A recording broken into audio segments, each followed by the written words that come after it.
கர்த்தருடைய நாமம் மகிமைப்படுவதாக. எரேமியா 33:6 வாசியுங்கள்.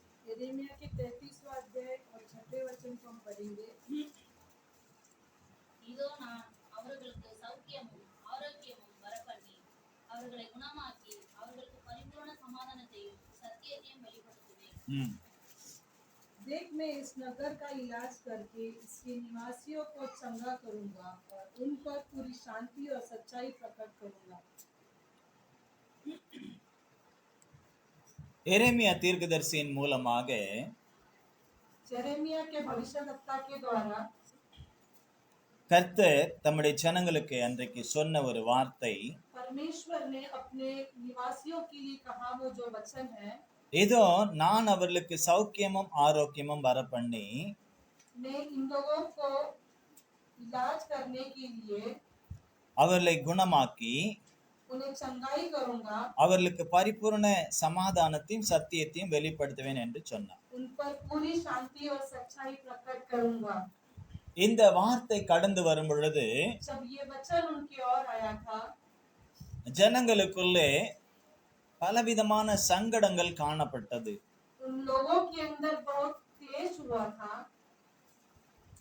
இந்த வார்த்தையை வெளிப்படுத்தின எரேமியா கூட சிறைச்சாலையிலே அவர் காவற்சாலையின் முற்றத்திலே அடைக்கப்பட்டிருந்தார். ये वचन को जिन्होंने प्रकट किया यिर्मयाह वो भी बंदी गृह में फंसे हुए थे. எங்கிருந்தாலும் கர்த்தருடைய நாமத்தை மகிமைப்படுத்தினதினாலே கர்த்தருடைய வார்த்தை எரேமியாவுக்கு உண்டானது. जहाँ कहीं भी परमेश्वर की नाम की महिमा करे तो परमेश्वर का वचन जो है यिर्मयाह के द्वारा वो प्रकट किया गया. நாம எங்க இருக்கிறோன்றது முக்கியம் இல்லை. हम जहाँ है वो महत्वपूर्ण नहीं है. இருக்கிற இடத்துல தேவனுடைய நாமத்தை நாம் மகிமைப்படுத்துகிறோம். हम जहाँ कहीं भी रहेंगे उस स्थान से हम परमेश्वर की नाम की महिमा करते हैं. क्यों? காரணம் இல்லாமல் தான் எரேமியாவை சிறைச்சாலையிலே போட்டிருக்கிறாங்க. बिना कारण के यिर्मयाह को बंदी गृह में डाला था. அவங்க என்ன காரணம் சொல்லுகிறார்கள் என்றால், वो क्या कारण बताए थे? எரேமியா கர்த்தருடைய வார்த்தை சொல்லும்போது அது நல்லதாக சொல்லவில்லை. அவர் जब यिर्मयाह ने परमेश्वर के वचन को दिया वो अच्छा से नहीं बताया. इसलिए அதாவது எப்ப பாரு நீ கர்த்தர் உன்னை பலப்படுத்துவார், கர்த்தர் உன்னை திடப்படுத்துவார், கர்த்தர் உனக்கு சௌக்கியம் தருவார், கர்த்தர் உனக்கு ஆரோக்கியத்தை தருவார், கர்த்தர் உனக்கு ஆசீர்வாதத்தை தருவார்னா அவர் நல்ல தீர்க்கதரிசி.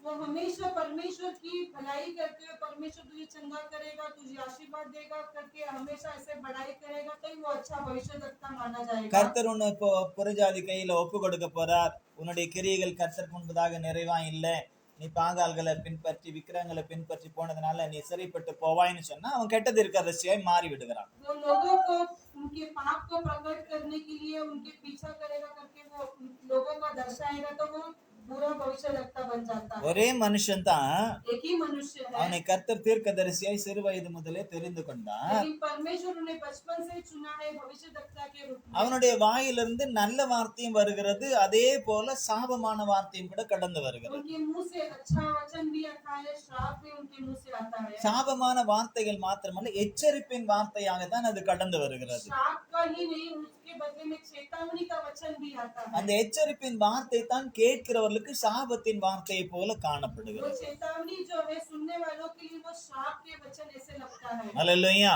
हालेलुया, அல்லேலூயா. हालेलुया. அப்ப நாம கேட்கக்கூடியதான அந்த வார்த்தைகள் जो हम सुनने वाले जो वचन है நாம हम நிதானிக்க வேண்டும். ध्यान पूर्वक सुनना. எதற்காக இந்த வார்த்தையை அனுப்புகிறார், किस लिए परमेश्वर हमें ये वचन देता है, எதற்காக இந்த வார்த்தை நமக்கு கொடுக்கப்படுகிறது. किस लिए ये वचन हमारे लिए दिया गया है. கவனிங்க, இஸ்ரவேலை ஆசீர்வதிப்பதே கர்த்தருக்கு பிரியம் என்று தான் கர்த்தருடைய வார்த்தை இருக்கு. ध्यान दीजिए, इस्राएल को आशीर्वाद करना ही परमेश्वर का प्रिय वचन है. நாம எல்லாரும் ஆசீர்வாதத்தோட இருக்கணும்னு தான் அவர் விரும்புறார். हम सभी लोग आशीषित से रहना है, यही परमेश्वर चाहता है. ஆமென், அல்லேலூயா. हालेलुया. உங்க பக்கத்துல இருக்க கையை பிடிச்சு சொல்லுங்க, आपके बगल में बैठे उनके हाथों को पकड़ நீங்க कर ஆசீர்வாதமா இருக்கணும்னு தான் கர்த்தர் விரும்புறார். आप आशीषित होना है, यही परमेश्वर चाहता है. அல்லேலூயா, हालेलुया, அல்லேலூயா. हालेलुया. சரியா? ஆனா அந்த ஆசீர்வாதத்தை யார் கெடுத்துக் கொள்வது? ये आशीर्वाद को कौन नष्ट करता है? யார் கெடுத்து? கர்த்தர் கெடுப்பதில்லை.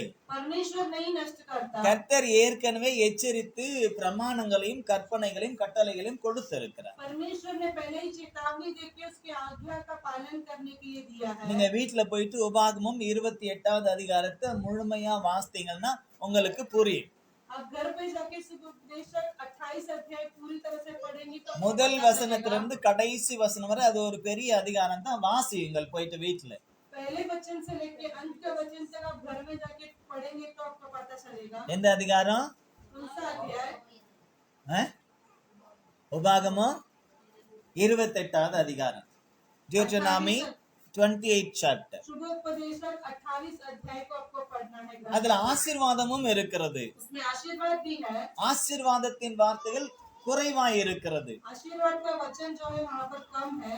சாபத்தின் வார்த்தைகள் நிறைய இருக்கிறது. शाप का जो शब्द है वो वहाँ पर நீங்க बहुत வாஸ்து है। பார்த்தா உங்களுக்கு எண்ணி பார்த்தா உங்களுக்கு தெரியும் எத்தனை விதமான ஆசீர்வாதங்கள் அதற்கு குறைவா சாபம் இருக்கான்னு பார்த்தா நம்ம பார்க்கிறோம். இந்த 28வது அதிகாரத்துல 14 வசனங்கள் தான் ஆசீர்வாதமான வசனங்கள்.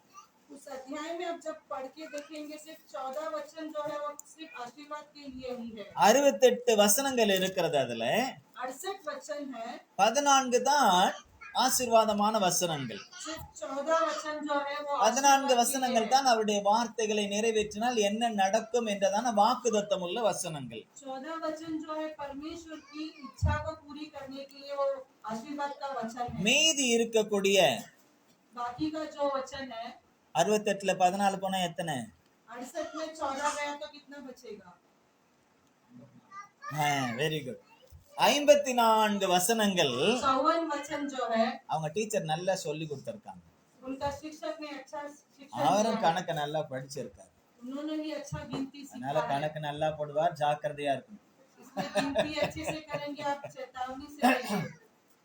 மீதி 54 வசனங்கள் बाकी के जो 54 वचन है நீங்க வாஸ்து பார்த்தா जब आप पढ़कर देखेंगे அது எச்சரிப்பின் வார்த்தைகள் தான். तो आपके लिए चेतावनी का वचन है, ஆனால் அது சாபத்தின் வார்த்தைகளாகவும் இருக்கிறது. लेकिन वो श्राप का वचन भी है। ஆரம்பிக்கும் போதே அப்படிதான் இருக்கு. 16வது வசனத்துல शुरुआत में ही ऐसा लिखा है 14 நீ वचन में, பட்டணத்திலும் சபிக்கப்பட்டிருப்பாய், வெளியிலும் சபிக்கப்பட்டிருப்பாய் तू शहर में भी श्रापित रहेगा और गांव में भी श्रापित रहेगा। அப்படின்னு அவர் சாபத்தை கொடுத்துடல. ऐसे उन्होंने श्राप नहीं दिया है। 15வது வசனத்தை நீங்க வாசித்து பாத்தீங்கன்னா 15 वचन को जब आप पढ़कर அந்த देखेंगे 28-15 வாசியுங்கள். டியூட்டனாமி 28:15 व्यवस्था विवरण 28 में 15 वचन को हम சத்தமா पढ़ेंगे। ஒருத்தர் வாசிங்க.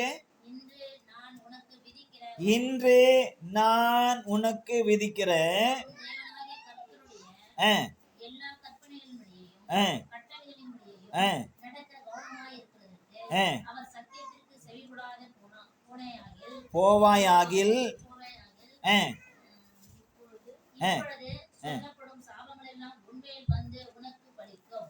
உன்மேல் வந்து உனக்கு பலிக்கும். என்ன परंतु பலிக்கும்? यदि तू अपने परमेश्वर यहोवा की बात न सुने और उसकी सारी आज्ञाओं और विधियों के पालन में जो मैं आज सुनाता हूँ चौकस नहीं करेगा तो ये सब श्राप तुझ पर आ पड़ेगा। இந்த வசனத்தை இன்னைக்கு வாசித்தாலும் இன்று, ये நாளைக்கு वचन तो வாசித்தாலும் இன்று அப்படின்னா ஒவ்வொரு நாளுமே அவருடைய கட்டளைகளையும் கற்பனைகளையும் பிரமாணங்களையும் அவர் எச்சரிக்கிறதான வார்த்தைகளையும் நாம் கவனமாய் கேட்டு எதை செய்யணுமோ எதை செய்யக்கூடாது அதை நாம் தெரிந்து உணர்ந்து நாம் செயல்பட வேண்டும்.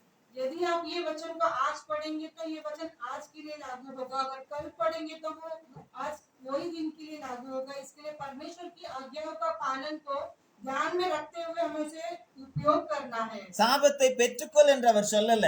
श्राप को पाने के लिए नहीं कहा है। இத परमेश्वर। செய்யலன்னா சாபம் உனக்கு முன்னால இருக்குன்னு எச்சரிக்கிறார். ये नहीं करेगा तो ये श्राप आपके सामने है करके நீ करता இதை है। செய்யலன்னா இந்த காரியம் தான் உனக்கு நடக்கும் என்று எச்சரிக்கின்றார். ये कार्य अगर आप नहीं करोगे तो ये श्राप तेरे सामने அதே போல है, முதலாவது सामने வசனத்தை है। நீங்க வாசித்து பார்த்தீங்களா? 28:1 நீங்கள் வாசித்து பார்த்தால் 28 में पहले वचन को आप जब சத்தமா पढ़कर வாசிங்க देखेंगे, சீக்கிரமா. இன்று நான் உனக்கு விதிக்கிற ஆ. தேவனாகிய கர்த்தருடைய கட்டளைகளின்படியெல்லாம் ஆ, செய்ய நீ கவனமாய் இருக்கும்படிக்கு ஆ, அவர் சத்தத்திற்கும் உண்மையாய் செவி கொடுப்பாயானால் ம், உன் தேவனாகிய கர்த்தர் பூமியில் உள்ள சகல பாருங்க, ஆசீர்வாதமும் சரி देखिए அல்லது आशीर्वाद भी- ஆசீர்வாதத்திற்கு எதிராய் இருக்கக்கூடிய காரியங்களும் என்றாலும் சரி, आशीर्वाद के विरोध में जो कार्य है वो भी ரெண்டுமே दोनों அவர் சொல்லும் பொழுது वो कहने இன்று समय தான் சொல்றார். वो आज करके இன்னைக்கு நீ ஆசீர்வாதத்தை பெற்றுக்கொள்ளணும்னா यदि आज आप आशीर्वाद को पाना चाहते हो உன் தேவனாகிய கர்த்தர் உனக்கு விதிக்கிற கட்டளைகளின்படி எல்லாம் செய்வதற்கு நீ கவனமாய் இருக்க, அவருடைய சத்தத்திற்கு உண்மையாக செவி கொடுக்கணும்னு சொல்றார். यदि तू अपने परमेश्वर यहोवा की सब आज्ञाओं को सुनेगा, चौकस और पूरी करने की चिंता लगाकर उसकी सुने, तो तुझे पृथ्वी की सब जातियों में श्रेष्ठ करेगा। செவி கொடுத்தால் ஆசீர்வாதம் உன்னை மேன்மையாக வைப்பார், ஆசீர்வாதங்கள் எல்லாம் கிடைக்கும்னு சொல்றார். अब आवाज को सुनोगे तो परमेश्वर आपको जातियों में श्रेष्ठ करेगा। அதே தான் அப்படியே மாறுகிறது 15வது வசனத்துல. அவருடைய கட்டளையின்படி நடக்க கவனமாய் இருக்கிறதற்கு அவர் சத்தத்திற்கு செவி கொடாதே போனால் 15वें वचन में ऐसे ही उसके ऑपोजिट में बदल जाता है। यदि उसकी आवाज को न सुनने से, செவி கொடுத்தால் ஆசீர்வாதம், आवाज को सुनने से செவி आशीर्वाद, கொடுக்கலனா உனக்கு ஆசீர்வாதத்துக்கு பதிலா வேற காரியங்கள் தான், ஆசீர்வாதம் இல்லாத காரியங்கள் தான் நடக்கும் என்பதை எச்சரிக்கின்றார். अगर उसकी आवाज को नहीं सुनेंगे तो आशीर्वाद नहीं मिलेगा। इसके लिए वो अपने அப்ப लिए சில चेतावनी देता है। எச்சரிப்பின் சத்தம் சாபமாய் ஆகாது. चेतावनी का जो वचन है वो श्राप में कभी नहीं बदलेगा। ஒரு பிள்ளை தப்பு பண்றான், यदि एक बच्चा गलती करता है, அவனை கண்டிக்கிறோம், उसे हम दंड देते இல்லைன்னா हैं। சில விஷயங்கள் அவனுக்கு புரியல, यदि उसे कुछ समझ में नहीं நாம आता எடுத்து है, சொல்றோம். हम उसे எவ்வளவு समझाते எடுத்து हैं। சொல்லி அவனுக்கு புரியவே இல்லை. हम समझाने के बावजूद भी அப்ப वो நம்ம नहीं என்ன समझता சொல்லுவோம்? है, तो हम क्या कहते हैं? என்ன சொல்லுவோம்? क्या कहते हैं? அப்படி இல்லை, பட்டாதான்ப்பா உனக்கு தெரியும். जब तू ठोकर खाएगा तो तुझे पता चलेगा। என்ன சொல்லுவோம்? பட்டாதான் தெரியும். கேட்டிருக்கான்ல, ठोकर खाएगा तो पता ரொம்பவே चलेगा। கேட்டிருக்கான்ல, கேட்டிருக்கான் இல்லையா? நான் கூட சொல்லியிருக்கேன் பிள்ளைங்க கிட்ட. ऐसे मैंने भी अपने बच्चों को சொல்லும் போது बताया है। கேட்கலன்னா அனுபவிச்சா தான் தெரியும்னு போது அப்ப என்ன சாபம் போடுறீங்களான்னு வாங்க. अब चेतावनी देने से नहीं सुनेंगे तो वो அது कहेंगे कि சாபம் श्राप में அல்ல. नहीं है। वो श्राप नहीं है। சில விஷயங்களை நம்ம சொல்றோம், தியரிய கொடுக்கறோம், हम एक बार उन्हें समझाने की कोशिश करते அந்த हैं। தியரி புரியலன்னா பிராக்டிக்கலா சில காரியங்களை செய்ய வைப்பாங்க. अगर समझ में नहीं आता है तो उसे हम कृति में प्रकट करते சில हैं। பேர் பிராக்டிக்கல் கூட புரியாது, कई लोगों को कृति भी नहीं समझ में आता है, அவங்களுக்கு எதை வச்சு புரிய வைக்கிறது? तो उसे हमें कैसे समझाना है? அப்ப தன்னுடைய வாழ்க்கையில அதை அனுபவிக்கும் பொழுது तो हम अपनी जिंदगी में जब उपयोग करोगे ஓஹோ இதனாலதான் அன்னைக்கு சொன்னாங்களோன்னு அப்ப நினைப்பாங்க. तब हम समझ में आता है इस कारण उन्होंने इसी அப்ப चेतावनी நினைக்கும் போது दिया था। சொன்னவங்க இருப்பாங்களா இருக்க மாட்டாங்களான்னு தெரியாது. जब आप याद करते समय जिन्होंने चेतावनी दिया वो கவனிங்க. रहेंगे, पता नहीं चलेगा। அப்போ எரேமியா தீர்க்கதரிசியின் மூலமாய் கர்த்தருடைய வார்த்தை இப்பொழுது ஆசீர்வாதமாய் தான் கடந்து வருகிறது. यिर्मयाह भविष्यवक्ता के द्वारा परमेश्वर के आशीर्वाद அவர் சிறைச்சாலையில இருக்கிறார். वो बंदी गृह में था। ஜனங்களும் சிறைப்பட்டு போகுவதற்கான எல்லா முகாந்தரங்களும் இருக்கிறது. அவங்க பெரிய ஒரு இக்கட்ல தான் இருக்காங்க. वो लोग भी बंदी गृह में फंसने के वो निकट परिस्थिति में थे। ஏற்கனவே எச்சரித்திருந்தார், पहले ही उन्हें चेतावनी मिला था। நீங்க இப்படி பண்றதுனால நீங்க சிறைப்பட்டு போவீர்கள் போவீர்கள் போவீர்கள் என்று எச்சரித்திருந்தார். ऐसे आप करने से आपको बंदी गृह में बंधा जाएगा करके चेतावनी दिया था। எச்சரிப்பின் சத்தத்தை அவங்க நினைச்சிட்டாங்க, சாபம் போடுறார் சாபம் போடுறார் சாபம் போடுறார், இவரை தூக்கி ஜெயில போடுங்கன்னு போட்டாங்க. चेतावनी के शब्द को उन्होंने श्राप समझकर उसे लेकर जाके बंदी गृह में बांध दिया है। ஜெயில இருந்தாலும் கூட சில நேரத்துல ராஜா யாருக்கும் தெரியாம ஆலோசனை எல்லாம் எரேமியா கிட்ட கேக்குறார். बंदी गृह में था, फिर भी राजा आके यिर्मयाह भविष्यवक्ता के पास आकर उससे भविष्यवक्ता पूछता है, ஜெயில போட்டா என்ன கர்த்தருடைய வார்த்தை மாறிடுமா? वो जेल में रहेगा तो क्या परमेश्वर का वचन नहीं आएगा क्या? மாறாது. नहीं அப்போ அந்த बदलेगा। ராஜாவுக்கு சொல்றார், அப்பா சொன்னதுதான், அதன்படி நீ செஞ்சினியா நீயும் தப்புவே ஜனங்களும் தப்புவாங்க அப்படின்னு சொல்றாரு. तो वो भविष्यवक्ता राजा से कहता है परमेश्वर का जो आज्ञा का पालन करेगा तो तू भी बचेगा। ஆனால் लोग भी கடைசி बचेंगे। வரையிலும் சிறைப்பட்டு போகும் வரையிலும் वो अंत में बंदी गृह में फंसे थे तब तक எரேமியாவின் மூலமாய் வந்த கர்த்தருடைய வார்த்தையை அவர்கள் ஏற்றுக்கொள்ளவில்லை. यिर्मयाह के द्वारा आए हुए वचन को वो लोग ने स्वीकार नहीं किया। ஆனாலும் கர்த்தர் இரக்கத்தில் ஐஸ்வர்யம் உள்ள தேவன். फिर भी परमेश्वर हमारे दयालु है।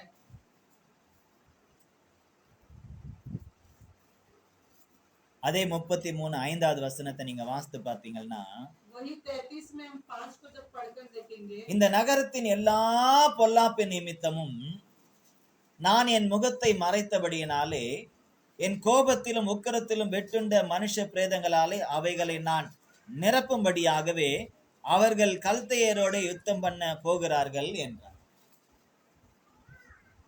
5 33 असलियों से युद्ध करने को वे लोग आते तो है, परंतु मैं क्रोध और जलजलाहट में आकर उनको मरवाऊंगा और उनकी लौटे उसी स्थान में भर दूंगा, क्योंकि उनकी दुष्टता के कारण मैंने इस नगर में मुख फेर लिया है। நம்ம பிள்ளைங்க தப்பு பண்ணும் பொழுது கவனிங்க, हमारे बच्चे जब गलती करते हैं நம்ம அடிச்சிருவோம், हम मार देते हैं, இல்லைன்னா திட்டிடுவோம். नहीं तो हम उन्हें डांटते हैं। சில பிள்ளைங்களுக்கு ஒரு சின்ன வார்த்தை சொன்னாலே முகம் சேஞ்ச் ஆயிடும். कई बच्चे को एक छोटा हम बात बोलने से उनका मुंह बदल जाता है। சிலதுக்கு எவ்வளவு திட்டினாலும் சிரிச்சுக்கிட்டே இருக்கும். कई बच्चे को कितना भी डांटो तो वो हंसते ही रहेगा। நாமளே சொல்லுவோம் சொரணியே இல்லை போல இருக்கு. हम कहेंगे शर्म नहीं है। சிலதுக்கு அப்படி அப்படி அப்படி நம்ம அது தொட்டா சீனிங்க மாதிரி சுருங்கி போகும். कई को हम छोटे बात बोलेंगे तो तुरंत उसका मुंह में रिएक्शन बदल जाएगा। நான்லாம் அப்படித்தான். நீங்க அமைதியா இருப்பீங்களா, அமைதியா இருக்க மாட்டீங்களா? பிள்ளைங்களும் அம்மாவும் அப்பாவும் தொட்டா சீனிங்க.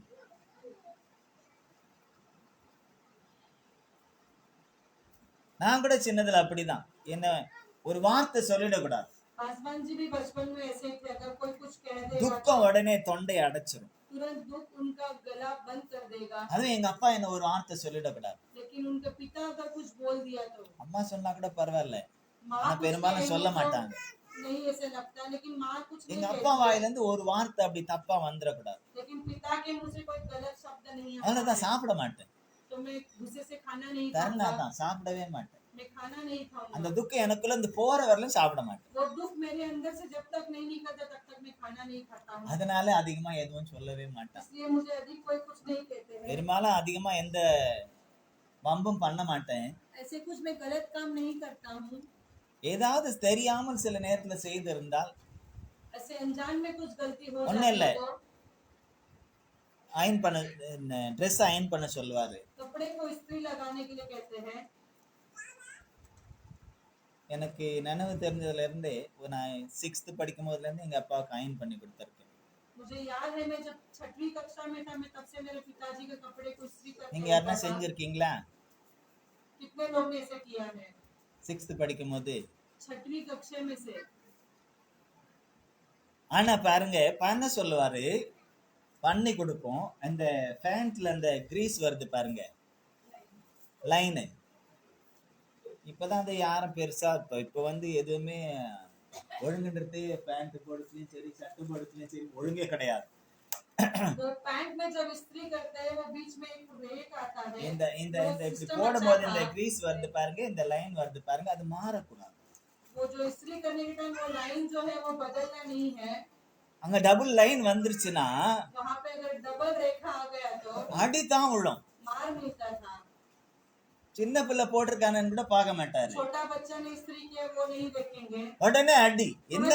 என்ன எப்படி போட்டிருக்க? ये कैसे इस्त्री किया है। நமக்கு என்ன தோணும்? हमें क्या लगेगा? போட்டு கொடுக்கறதே பெரிய விஷயம், इस्त्री करके देना ही बड़ी काम है। இதுல வேற கரெக்டா போடலன்னுட்டு அதே பழக்கம் தான் எனக்கும். நான் போயிட்டு எங்கேயாவது இஸ்திரி கடைக்குல சப்போஸ் வீட்டுல லைட் இல்ல இஸ்திரி கடையில கொடுக்கணும்னு சொன்னா அவங்ககிட்ட பக்கத்துலயே நின்று, நாங்க ஒருத்தர் இருக்கார் சென்னையில, அப்ப இப்ப இல்ல அவர் இறந்துட்டார், அவர்கிட்ட போய் நின்று அவர் சொல்ல, நிக்காது, நீ போயிருப்பா, நீ நின்னுனே என்னால இஸ்திரியே பண்ண முடியாது, எனக்கு இப்படி போடாது அப்படி போடாது, எங்க சுருக்கம் வர அங்க சுருக்கம் விடக்கூடாதுன்னு சொல்லுவேன். ஏன்னா இஸ்திரி போடுறவங்க எப்படி போடுவாங்கன்னு நமக்கு தெரியும் இல்லையா?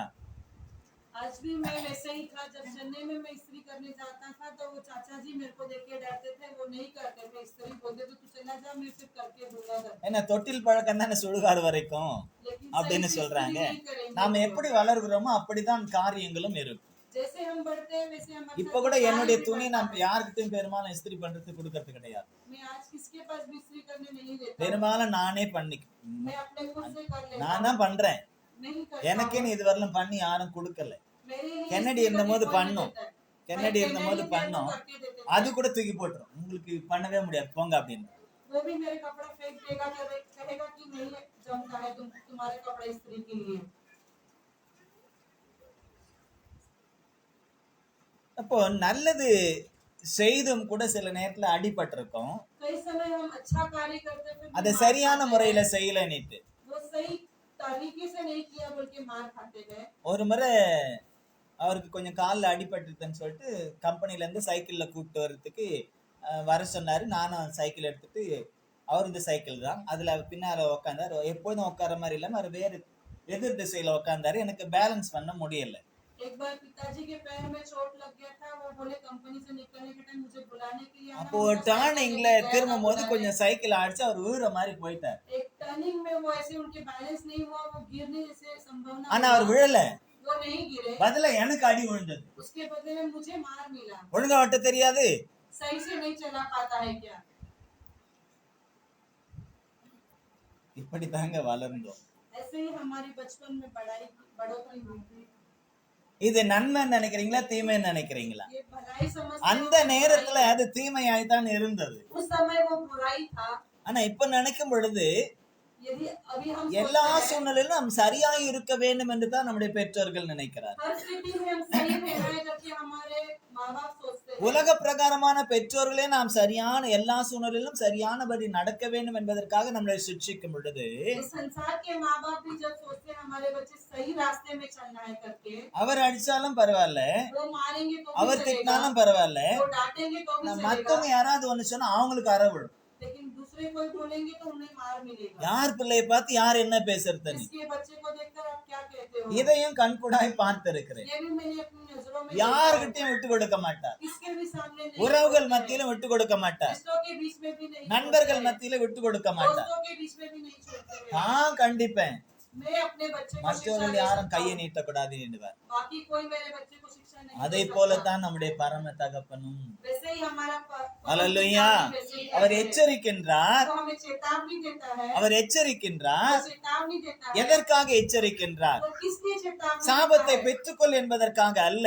श्राप को पाने அந்த के लिए नहीं, சாபத்தைக்குள் நீர் போக கூடாது என்பதற்காக. वो श्राप के अंदर नहीं जाना है इसलिए। நாம் சாபத்தினூடாய் போய் சங்கடப்படக்கூடாது என்பதற்காகத்தான் तो श्राप के अंदर जाके हम फंसना नहीं जाना है நம்மை इसलिए। எச்சரிக்கின்றார், तो हमें चेतावनी சில देता है। ஆலோசனைகளையும் கொடுக்கின்றார். कई बातें हमें बताता சில है। நேரத்துல அவர் கொடுக்கக்கூடிய ஆலோசனைகள் நம்முடைய மாம்ச புத்திக்கு ஒத்து வராது. वो जो वचन हमारे लिए देता है वो हमारे शारीरिक बुद्धि में नहीं पहुंच पाता है, உலக ஞானத்திற்கு ஒத்து வராது. वो संसार के ज्ञान के लिए नहीं वो पूर्ति होगा।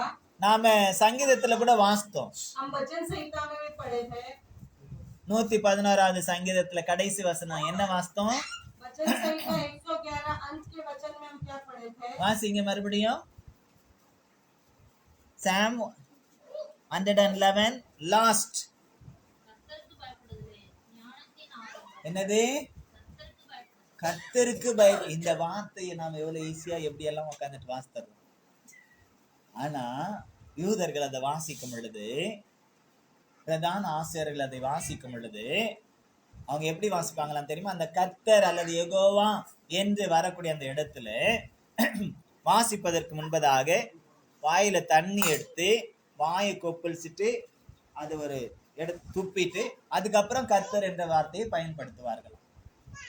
हम ये वचन आसान तरीके से पढ़ते हैं, लेकिन उस समय पर ऐसा था कि वो यहोवा जब शब्द आता था நாம ரொம்ப அசால்ட்டா வாசித்துறோம். करके பைபிள் கூட எங்கெங்கே இருக்குது, கால் கீழே இருக்கும், தலை கீழே இருக்கும், இல்ல आसानी से எங்கெங்கே இருக்கும். पैर के नीचे, सिर के பிள்ளைங்க नीचे கிட்ட कहीं கொடுத்து भी கிழிச்சு रहता है। வச்சிருப்போம், கிறுக்கி வச்சிருப்போம், என்னென்னமோ பண்ணி வச்சிருப்போம். बच्चों के पास देखकर उसे फाड़ कर नहीं, எதுதான் விளையாட்டு பொருள்னு நமக்கு தெரியறதே கிடையாது. कौन सा चीज खिलौना है वो नहीं समझ में आता है। அல்லேலூயா. हालेलुया। அந்த கர்த்தர் वो यहोवा, இப்போ வாஸ்து நம்ம ஈஸியா வாசித்தோம். கர்த்தர் हम आसानी से பயப்படுதலே पढ़ते हैं। ஞானத்தின் ஆரம்பம். यहोवा का भय मानना बुद्धि அப்போ का मूल है। அவங்க அந்த வார்த்தையை சொல்றதுக்கே பயப்படுறாங்க. वो शब्द को उच्चारण ஏன்னா करना भय मानते हैं।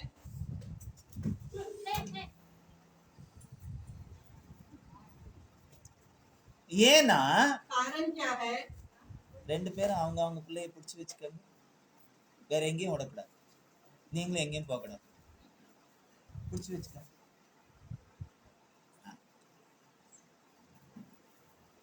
நீ பிடிக்கிறதா நான் பிடிக்கிறதா போட்டு வீட்டுல இங்க இருக்கக்கூடாது. அது தாவக்கூடாது, தாவாம தாய் பிடிச்சிக்கூடாது. சரி சோத்து ஜோம் பண்ணு, தலை மேல கை வச்சு அமைதியா இருக்கட்டும். என்ன சொன்னேன்? கர்த்தருக்கு பயப்படுதல் தான் ஞானத்தின் ஆரம்பம். यहोवा का भय मानना ही ஆனா அந்த கர்த்தருடைய வார்த்தையை சொல்றதுக்கே பயந்த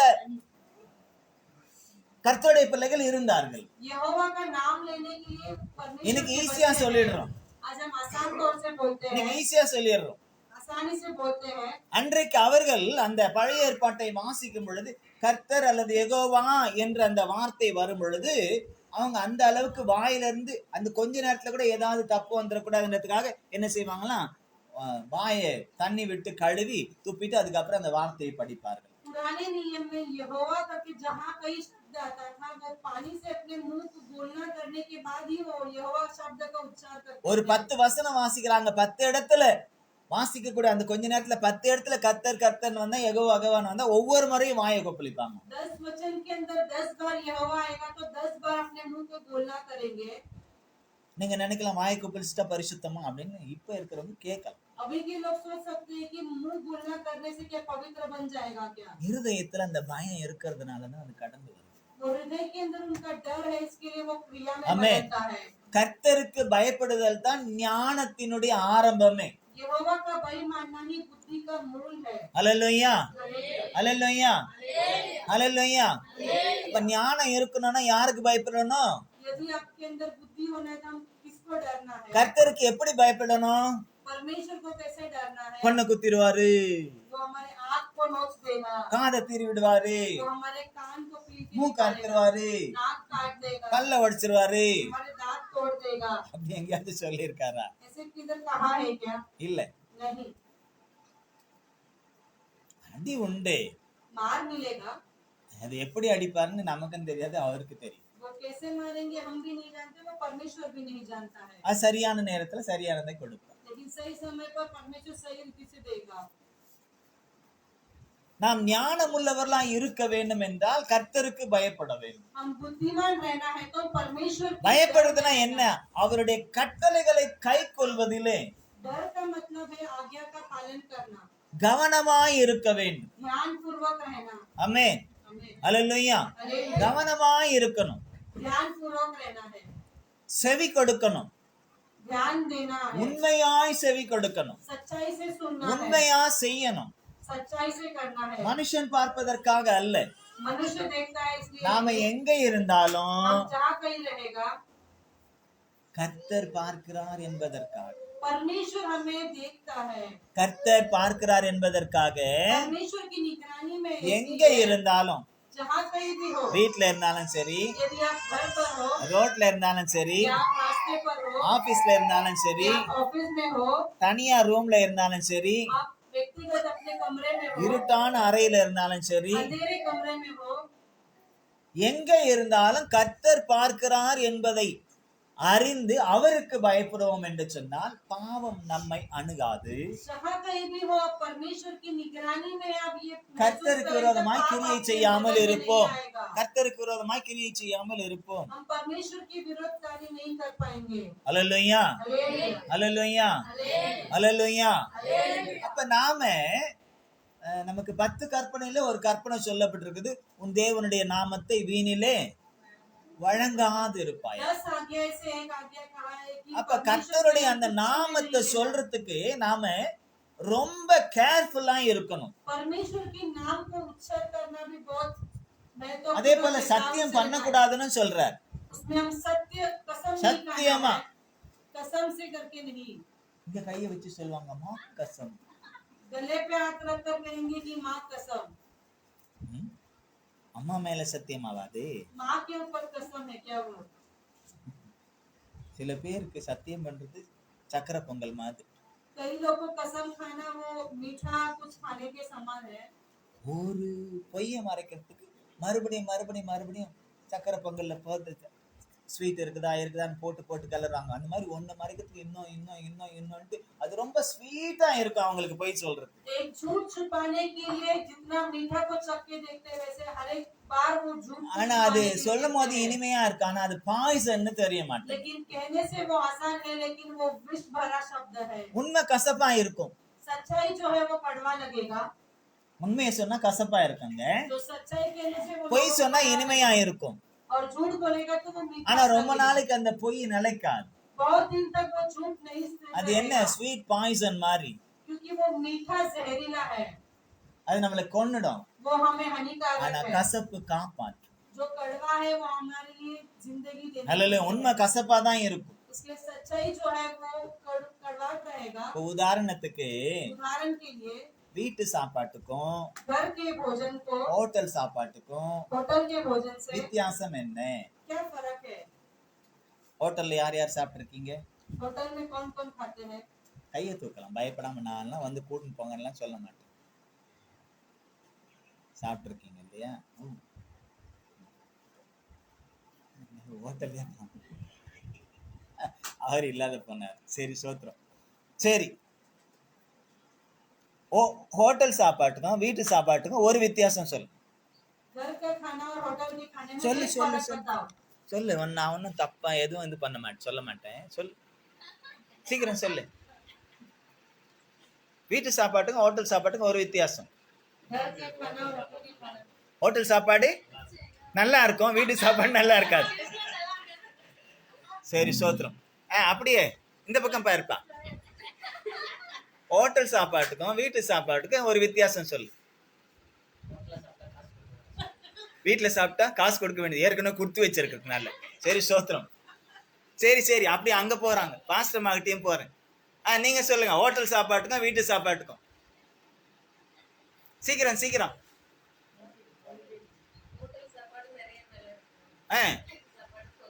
கொஞ்சம் வேலையில முடிச்சிடலாம். சரி சோத்திரம். பட்ஜெட்ல வருது. சோத்திரம். நீ சொல்லுமா, சொல்லு சொல்லு சொல்லு சொல்லு. ஜபக்குமாரி ஜபத்தோட சொல்லு பார்க்கலாம். இதுல ஹோட்டல் சாப்பாடுல சுத்தம் இருக்காது. ஹோட்டல் வச்சிருக்கவங்க கவனிச்சுக்கங்க. வீட்டுல சுத்தமா செய்வாங்க.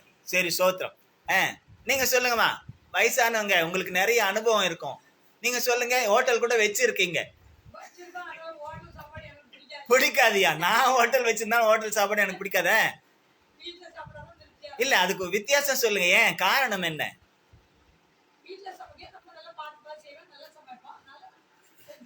அவங்களே ஒத்துக்கிறாங்க, ஹோட்டல்ல நாங்க பார்த்து பார்த்து சமைக்கிறதுல. ஸ்தோத்திரம். இந்த சாட்சிகளுக்காக என் தேவனை நான் துதிக்கிறேன். சிஸ்டர் விஜயா சிஸ்டர் சொல்லுங்க, நீங்க சொல்லுங்க, ஹோட்டல் சாப்பாட்டுக்கும் வீட்டு சாப்பாட்டுக்கும். ஹோட்டல்ல பிடிக்காதா? சரி சோத்திரம். அப்ப அவங்களுக்கு வீட்டு சாப்பாடு. நீ சொல்லு தாயி. எப்படி? இல்ல இல்ல இல்ல, உங்ககிட்ட தான் கேக்குறேன். சொல்லு. உனக்கு ரொம்ப வெளி சாப்பாடுலாம் ரொம்ப பிடிக்கும்ல, சொல்லு. ஹோட்டல் சாப்பாட்டுக்கும் வீட்டு சாப்பாட்டுக்கும் என்ன?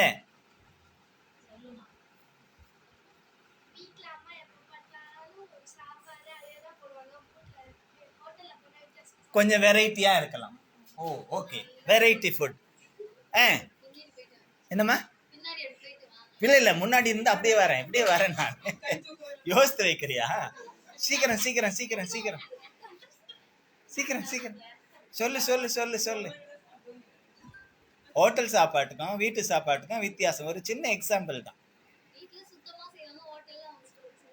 எப்படி போட்டு செய்யறாங்கன்னு தெரியாது, ஆனாலும் சாப்பிடுவோம் இல்லையா? ஆமா.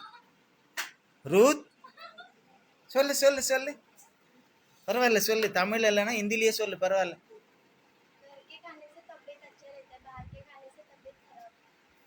तबीयत खराब होते. Very good. இது ஒரு நல்ல சாட்சி தான். ஏஞ்சல், बाहर का खाना टेस्टी रहते, घर का खाना टेस्टी नहीं है. பரிமளத்துக்கு நான் சொல்றேன். சிஸ்டர் சொல்லுங்க. கை தூக்க.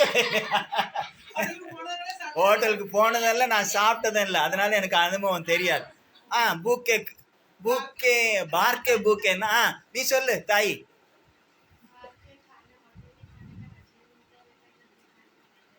என்ன என்ன சொன்னா? அஜினோமோட்டோ இருக்குமா வெளியில உள்ள சாப்பிட்டா? ஓகே, அப்ப அந்த டேஸ்ட் பிடிக்குது. अजिनोमोटो இல்ல, பரவாயில்ல. चाइनीज, அவ கரெக்டா चाइनीज வரா. सिस्टर आप बोलो, होटल का खाना और घर का खाना. होटल का खाना खाने के लिए जाता बोले तो जब भी पैसे के लिए आप लोग को मतलब घर में टाइम नहीं मिलता करके अर्जेंट के लिए होटल में चले जाके खाना खा के आते हैं। ठीक है, तो आप लोग को टाइम बचाने के लिए बोले तो घर का खाना बना के कौन सा अच्छा है? तो मेन बोलेगा तो घर का खाना शरीर के लिए बहुत ठीक है। ठीक है, ओके. पल्लवी, घर का खाना क्या फर्क है वो दोनों का? ओ, होटल का बाहर का खाना ऑयली है, घर का खाना ऑयल कम है. ठीक है ठीक है ठीक है. நீங்க இல்ல இல்ல, ரெண்டுத்துக்கும் வித்தியாசம், ரொம்ப வித்தியாசம் இருக்கு. எதை சொல்லனா ब्रदर, होटल का खाना और घर का खाना का क्या फर्क है? घर का एकदम बेस्ट है. ஆனாலும் இவ்வளோ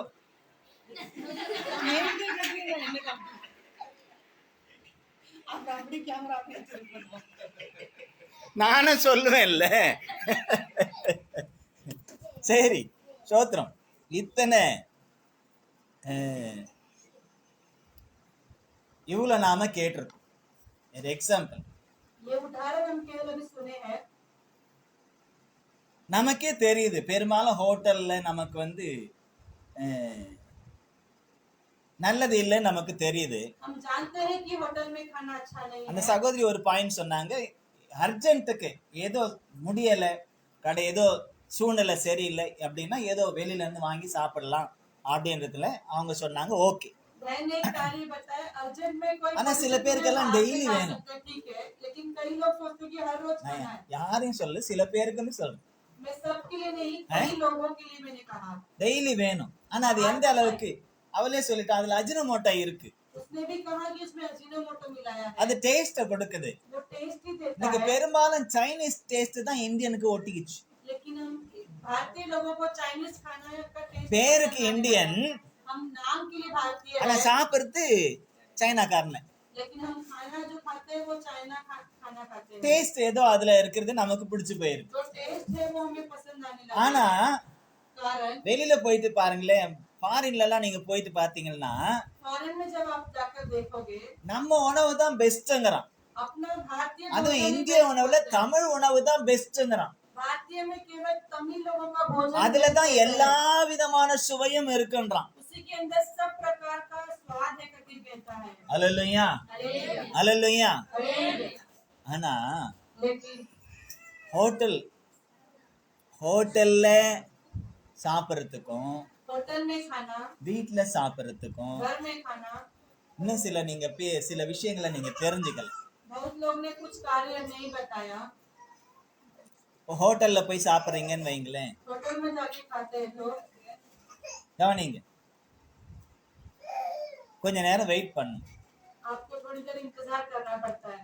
சர்வர் வெயிட்டர் வர வரலாம் வெயிட் பண்ணும். वेटर आपके पास आने तक அந்த आपको wait करना- டேபிளுக்கான வெயிட்டர் வர வரலாம் வெயிட் பண்ணும். वो टेबल का वेटर जो है वो आने तक इंतजार करना पड़ेगा. முதல்லாம் வந்து அவங்க சொல்லுவாங்க இது இதெல்லாம் இருக்கு என்ன வேணும்னு கேட்பாங்க. पहले वो कहेंगे कि उनके पास में क्या क्या है वो இப்போ बताएंगे. அப்படி இல்லை, ஒரு மெனு கார்டை கொடுத்துட்டு வச்சுட்டு போயிடுறாங்க. अभी वैसे ही एक मेनू कार्ड देकर चला जाते हैं. அதுல நம்ம பார்க்கணும், उसमें हमें देखना है, நமக்கு வேண்டியதையும் பார்க்கணும், हमारे लिए जो जरूरत है वो भी देखेंगे. பக்கத்துல விலையும் பார்க்கணும். बाजू में उसका दाम भी விலையை देखना பார்த்தா है. இதை சாப்பிட முடியாது, अगर उसका दाम देखेंगे तो हम खाना नहीं खा सकते हैं.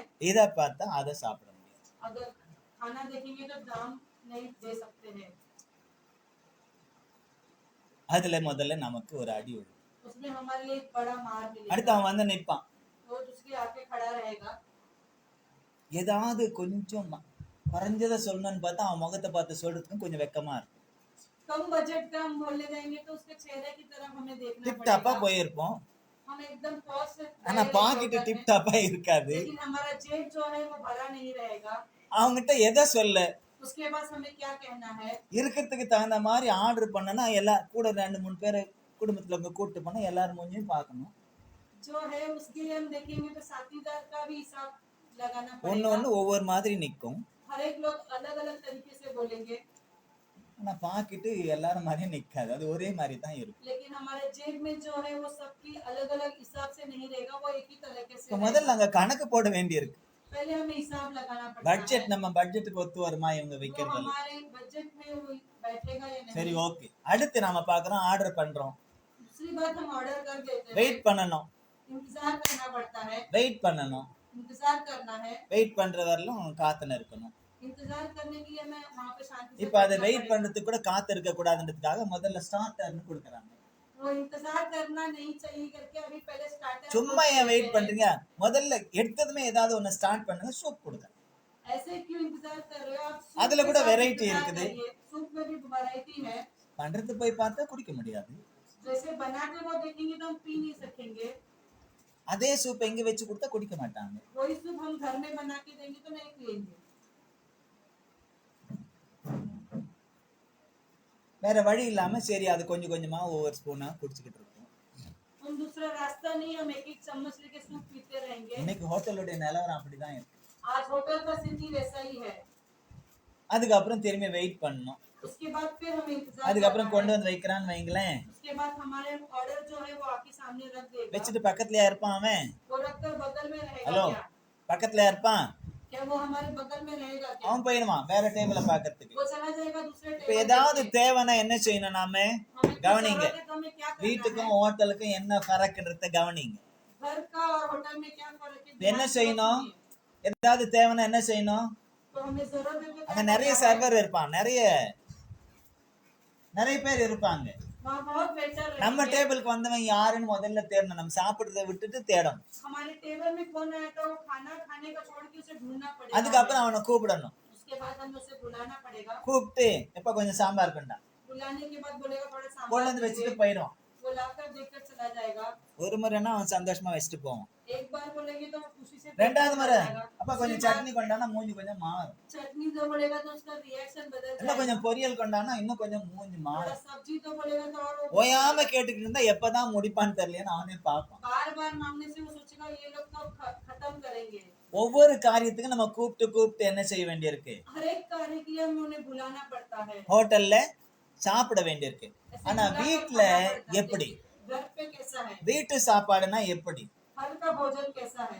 இப்ப இருக்கிற சூழ்நிலைக்கு நான் சொல்ல வரல. अभी की स्थिति का मैं नहीं बताता हूँ। முதல்ல நாங்கெல்லாம் சிறு பிள்ளைகளா இருந்த பொழுது இல்ல வளர்ந்த பிற்பாடும் கூட எங்க வீட்டுல இருந்த பழக்கங்களை சொல்லும் பொழுது இன்னும் நிறைய இடங்கள்ல இருந்த பழக்கத்தை பார்க்கும் பொழுது हमारे बचपन के जब भी बचपन में खाना खाते थे वो समय क्या தாய் हमें पता பிள்ளைகளுக்கு है। சாப்பாடு போடுறாங்கன்னா जब माँ बच्चे को खाना परोसती है போட்டுட்டு போயிட மாட்டாங்க. परोस के वो नहीं चला जाएगी। என்ன செய்வாங்க? वो क्या करेगी? பக்கத்திலேயே உட்கார்ந்துட்டு இருப்பாங்க. बगल में बैठकर சோறு குறைஞ்சா சோறு போடுவாங்க. खाना खत्म हो गया तो खाना दे வேணுமான்லாம் கேட்க மாட்டாங்க, चाहिए करके नहीं पूछेगी। போடுவாங்க. நம்ம போதும்னு நிறுத்துற வரலாம் போடுவாங்க. हम काफी குழம்பு குறைஞ்சா குழம்பு ஊத்துவாங்க. सालन का हुआ तो सालन डालेंगे। பொரியல் இல்லைன்னா பொரியல் வைப்பாங்க. सब्जी नहीं है तो सब्जी डालेंगे। கறி இல்லைன்னா கறியை வைப்பாங்க. अगर चिकन தனக்கு இருக்குதா இல்லையான்றதெல்லாம் பார்க்க மாட்டாங்க. அது ரெண்டாவது விஷயம். वो अपने பிள்ளைங்க लिए சாப்பிடட்டும். नहीं बचेगा वो नहीं सोचेगी, बच्चों के लिए परोस देगी। புருஷன் இருந்தாலும் புருஷனையும் அதே போல கவனிப்பாங்க பக்கத்துல पति இருந்து. है तो पति को भी परोस के देगी। புருஷனை மனைவியா இருந்தா மனைவி புருஷனை பிள்ளைகள் எல்லாம் இப்படித்தான் கவனிப்பாங்க. पत्नी रहेगी तो पति बच्चे सबको सम्मान परोस के देगी। இதுதான் ஹோட்டலுக்கும் வீட்டுக்கும் இருக்கக்கூடிய டிஃபரன்ஸ். यही होटल और घर का खाने में फर्क है। அங்க பணத்துக்காக அவன் வந்து வச்சுட்டு போவான். वो पैसे के लिए वो आकर परोस के இங்க जाएगा। அன்பினாலே பரிமாறப்படும். घर पे प्यार से परोसा जाएगा। அல்லேலூயா, அல்லேலூயா.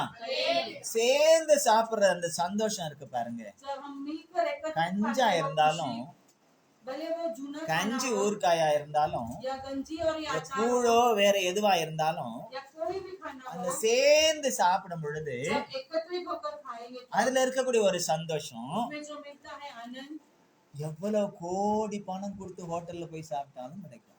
करोड़ रुपया होटल में देख के खाने से भी वो आनंद नहीं मिलेगा। அல்லேலூயா, हालेलुया। அல்லேலூயா, அல்லேலூயா.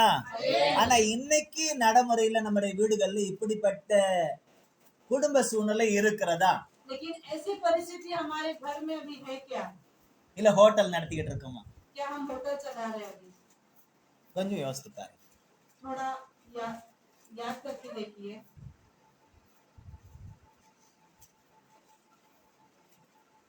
நம்முடைய வீடு ஹோட்டலா இருக்கா या இல்ல வீடு அன்பினால் நிறைந்த வீடா இருக்கு? आपका घर होटल है या आपका घर आनंद से भरा है? எப்படி இருக்கிறது? कैसा है आपका घर? கணவன் மனைவி 2 பேர் தான் இருந்தாங்க, பிள்ளைகளே இல்ல அவங்களுக்கு. पति पत्नी केवल 2 ही जन थे, उनका बच्चा नहीं था, ஆனா சாப்பிடும்போது 2 பேரும் ஒருத்தருக்கு ஒருத்தர் பரிமாறிக்கிட்டு சாப்பிட்டுக்கிட்டே இருப்பாங்க. लेकिन दोनों मिलकर एक दूसरे को परोस के खाते थे। கதை இல்ல, நிஜத்துல कहानी பார்த்ததை नहीं சொல்லு. है, ये सच में कहता हूँ, நிஜத்துல பார்த்தது. मैं सच में देखा हूँ। எத்தனை பிள்ளைகள் இருந்தாலும் தாத்தா இருந்தாங்க, பாட்டி இருந்தாங்க, பேர பிள்ளைகள் இருந்தாங்க, दादा दादी மாமியார் இருந்தாங்க, மருமகள் இருந்தாங்க, எல்லாரும் இருந்தாங்க. கூட்டா உட்கார்ந்து அந்த சாப்பிடும் பொழுது கூட்டாக சேர்ந்து சமைத்து கூட்டாக உட்கார்ந்து சாப்பிடக்கூடிய அந்த நாட்கள் எல்லாம் ரம்மியமாய் இருந்தது. झुंड में मिलकर खाना बनाना, झुंड में एकत्रित होकर खाना, वो दिन बहुत महत्वपूर्ण था। அன்னைக்கு யாரும் ஹோட்டலை முக்கியப்படுத்துனதே கிடையாது. उस दिन होटल को कोई महत्वपूर्ण नहीं समझा। இன்னொன்னு, அன்னைக்கு சமைச்சவங்களும் எப்படி பார்த்து பார்த்து சமைச்சாங்க. उस दिन जब खाना बनाते थे वो देख देख कर खाना बनाते थे। எப்படி சமைச்சா நல்லா இருக்கும்னு யோசித்து யோசித்து சமைச்சாங்க. कैसे खाना बनाना है वो सोचकर बनाने लगे। இன்னைக்கு எல்லாமே மாறி போச்சு. आज सब कुछ बदल गया। நல்லா அரிசியை ஊறப்பட்டு உளுந்த ஊறப்பட்டு நல்லா ருப்பி நல்லா இது பண்ணி போட்டு சுட்டு எடுப்பாங்க. சுடும்போதே மனமா இருக்கும். இட்லி, இன்னைக்கு இட்லி வாசனை வருதா? சுடும்போது வாசனை வருது. सभी के जमाने में चावल दाल भिगा कर वो पत्थर में पीस के बनाएगा तो महक आता है, लेकिन अभी इडली बनाएगा तो महक ही नहीं அன்னைக்கு आता வந்த है। வாசனை வருது. उस दिन का महक अभी नहीं 10 आता है। வீட்டுக்கு கூட அந்த வாசனை போகும், இட்லி இன்னைக்கு அவிக்கிறாங்க அப்படின்னு. 10 घर तक महक जाता है कि इनके घर தோசை में சுட்டாலும் इडली அப்படி மனமா இருக்கும், 10 வீட்டுக்கு தாண்டி போகும். बना है। डोसा बनाएगा तो भी 10 घर आगे तक महक जाता இன்னைக்கு है। அந்த வாசனை எல்லாம் நம்மளோட முடிஞ்சு போகுது. अभी वो महक अपने से खत्म हो गया है। காரணம் என்ன தெரியுமா? कारण क्या है? அவங்க செய்ததுல இந்த அந்த அன்பு தான் அதை வெளிப்படுத்தினர். उन्होंने जो किया वो प्रेम जो है वो प्रकट हुआ है। அல்லேலூயா, हालेलुया, அல்லேலூயா. हालेलुया। பிள்ளைங்களுக்காக கணவனுக்காக என்ன செய்து செய்து செய்து செய்து செய்து அதை கொடுத்து அவங்க பார்த்து சாப்பிடுறதெல்லாம் பார்க்கும்போது அவங்களுக்கு இருந்த அந்த சந்தோஷம் இன்றைக்கு குடும்பங்களிலே இல்லை. बच्चों के लिए, पति के लिए सब देखकर बनाकर परोसने का जो खुशी मिलता है, आज वो खुशी नहीं रहा। இன்னைக்கு பெரும்பாலும் நிறைய வீடுகள்ல ஹோட்டல் மாதிரி தான் இருக்கு. आज बहुत लोग के घर में होटल के जैसे ही है, போட்டு வச்சுட்டு போயிடுறாங்க. ऐसे रखकर चला திரும்பி जाए। எதுனா கூப்பிடணும்னா கூட வேணும்னா கூட கூப்பிட வேண்டியிருக்கு, சர்வரை கூப்பிடுற மாதிரி. अगर कुछ चाहिए तो वो जैसे वेटर को बुलाना पड़ता है वैसे बुलाना पड़ता है घर में। அப்ப நம்ம வீடு வீடா இருக்கிறதா அல்லது ஹோட்டலா இருக்கிறதா? हमारा घर घर है या எத்தனையோ होटल है? விஷயங்கள் சொன்னீங்க ஹோட்டலுக்கும் வீட்டுக்கும் இருக்கக்கூடிய, ஆனால் மெயின் இதுதான். घर का होटल का यही फर्क है। ஏன் ஹோட்டலை நாடி போறாங்க? इसलिए होटल को ढूंढ कर जाते இன்னைக்கு हैं। ஹோட்டல்கள் பெருகி போனதுக்கு காரணம் என்ன? ये होटल का बढ़ने का कारण வீடு क्या है? வீடா இல்லாம போனதுனாலதான். घर घर नहीं रहा। வீட்டுல உள்ளவங்க அந்த அன்போடும் அந்த பண்போடும் அந்த கரிசனையோடும் காரியங்களை செய்யாமற் போனதினால்தான். घर के लोग ध्यान से, इच्छा से, प्रेम से नहीं करने இப்ப लगे। யாருமே என்ன செய்ய, கிரைண்டர் இருந்தா கூட அரைக்கிறது இல்ல. आजकल ग्राइंडर हो तो भी आटा ஊர்ல नहीं எல்லாம் पीसते हैं। தெருவுக்கு மாவு விக்கிறாங்க, गांव பாக்கெட் போட்டு. में गली गली पे आटा बिकने लगा வராங்க, है। வேலையில இருந்து வரும்போது ஒரு பாக்கெட் வாங்கி வராங்க, 2 தோசை சுடுறாங்க, கூட சட்னி அவங்க இலவசமா கொடுத்துட்றான். சட்னி அரைக்கிறதுக்கு கூட தேவையில்லாம போகுது, சாப்பிடுறாங்க, முடிஞ்சு போகுது. ஆரோக்கியம் இல்லை, ஆரோக்கியம் இல்லை. काम से आने के टाइम रास्ते पे चटनी और आटा लेकर आते, घर पे आके बना के खा के निपट जाते हैं। அது கூட சில நேரத்துல என்னது, உனக்கு வேண்டிய நீ சுட்டுக்க, எனக்கு வேண்டிய நான் சுட்டுக்கிறேன்னு முடிஞ்சு போகுது கதை. अभी तेरे को चाहिए तू बना ले, मेरे को चाहिए मैं बना लूंगा करके खत्म कर देते हैं। எனக்கு குடும்பங்கள் இப்படி சீரழிந்து கொண்டிருக்கிறது என்பதை கர்த்தர் உணர்த்துகிறார். ऐसे परिवार बिखर गया है, परमेश्वर आज हमें இப்படிப்பட்ட குடும்பங்கள் எல்லாம், ऐसे परिवार में भी, இப்படிப்பட்ட கர்த்தருடைய பிள்ளைகள் எல்லாம் ऐसे परमेश्वर के बच्चे में भी தேவனுடைய நாமத்தின் மகிமைக்காக परमेश्वर के नाम की இதோ நான் அவர்களுக்கு சௌக்கியமும் ஆரோக்கியமும் வர பண்ணி इसलिए मैं उन्हें चंगाई और அவர்களை खुशी குணமாக்கி देता हूं, उन्हें चंगा करता, அவர்களுக்கு பரிபூர்ணமான சமாதானத்தையும் சத்தியத்தையும் வெளிப்படுத்துவேன். उनको पूर्ण सच्चाई से उन्हें समाधान दूंगा இந்த करता है। வசனத்தை நம்ம படிச்ச உடனே ஏதோ நம்ம சரீரத்திற்கு வேண்டிய வெறும் ஆரோக்கியம் சௌக்கியம் அதல்லங்க. ये वचन को पढ़ने से हमारे शरीर இந்த வசனத்துல இருப்பது சரீரத்திற்கான சௌக்கியமும் ஆரோக்கியமும் அல்ல, वचन में का शरीर का सच्चाई और आरोग्य விசேஷமாய் நம்முடைய ஆவிக்கும் ஆத்மாவுக்கும் सिर्फ हमारे आत्मा और प्राण के लिए है। அல்லேலூயா. हालेलुया। எதெல்லாம் நம்ம மாற்றிக்கொள்ள வேண்டுமா வசனத்தின்படி. क्या क्या हमें बदलना है वचन के द्वारा।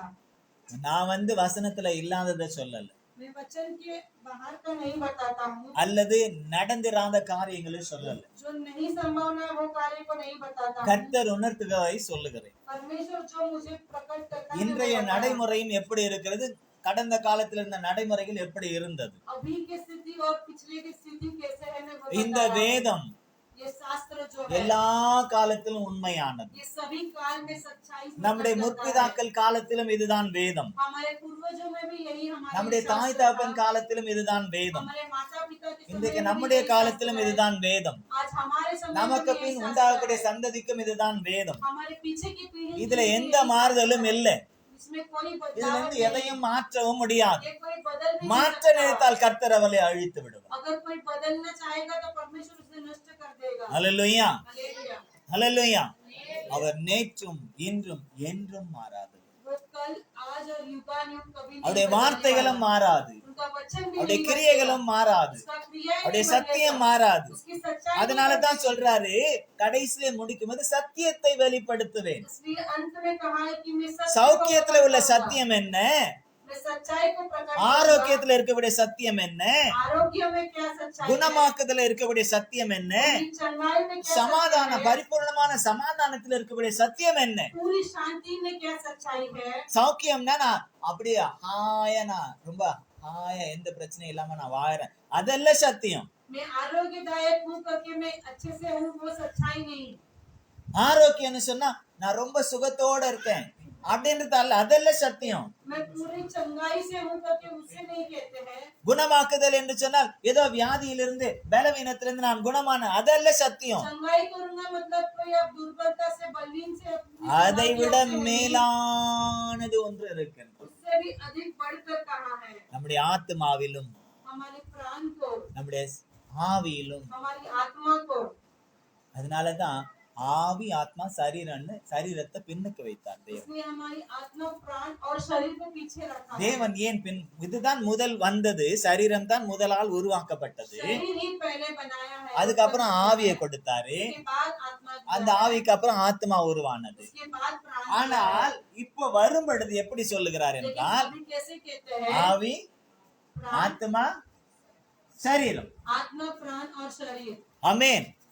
நாம என்ன செய்யறோம், சரீரத்தை தான், எது ஒரு வசனம் வந்தா முதல்ல அது சரீரத்துக்கு என்று எடுத்துக்கொள்கிறோம். हम क्या कहते हैं? कोई वचन है, पहले हम शरीर के लिए அப்ப उसे இங்கே प्रयोग करते हैं। நான் அவர்களுக்கு சௌக்கியமும் ஆரோக்கியம் வர பண்ணின்னு சொன்னா, எந்த விஷயத்துல கர்த்தருடைய வார்த்தைக்கு அவர்கள் கீழ்ப்படியாமற் போய் சிறைப்பட்டு போனார்களோ, அல்லது கஷ்டப்பட்டார்களோ, நஷ்டப்பட்டார்களோ, வேதனைப்பட்டார்களோ, அதற்கு சௌக்கியமும் ஆரோக்கியமும் வர பண்ணுவேன் என்று அவர் சொல்றாருன்னா, அவங்க கர்த்தருடைய வார்த்தையை மறுபடியும் அந்த கர்த்தருடைய வார்த்தைக்குள்ளே திரும்ப வேண்டும் என்பதற்காக. जो बंदी गृह में फंसे थे, जो चंगाई चाहते थे, वो चंगाई फिर से पाने के लिए परमेश्वर उन्हें आरोग्य दिया है।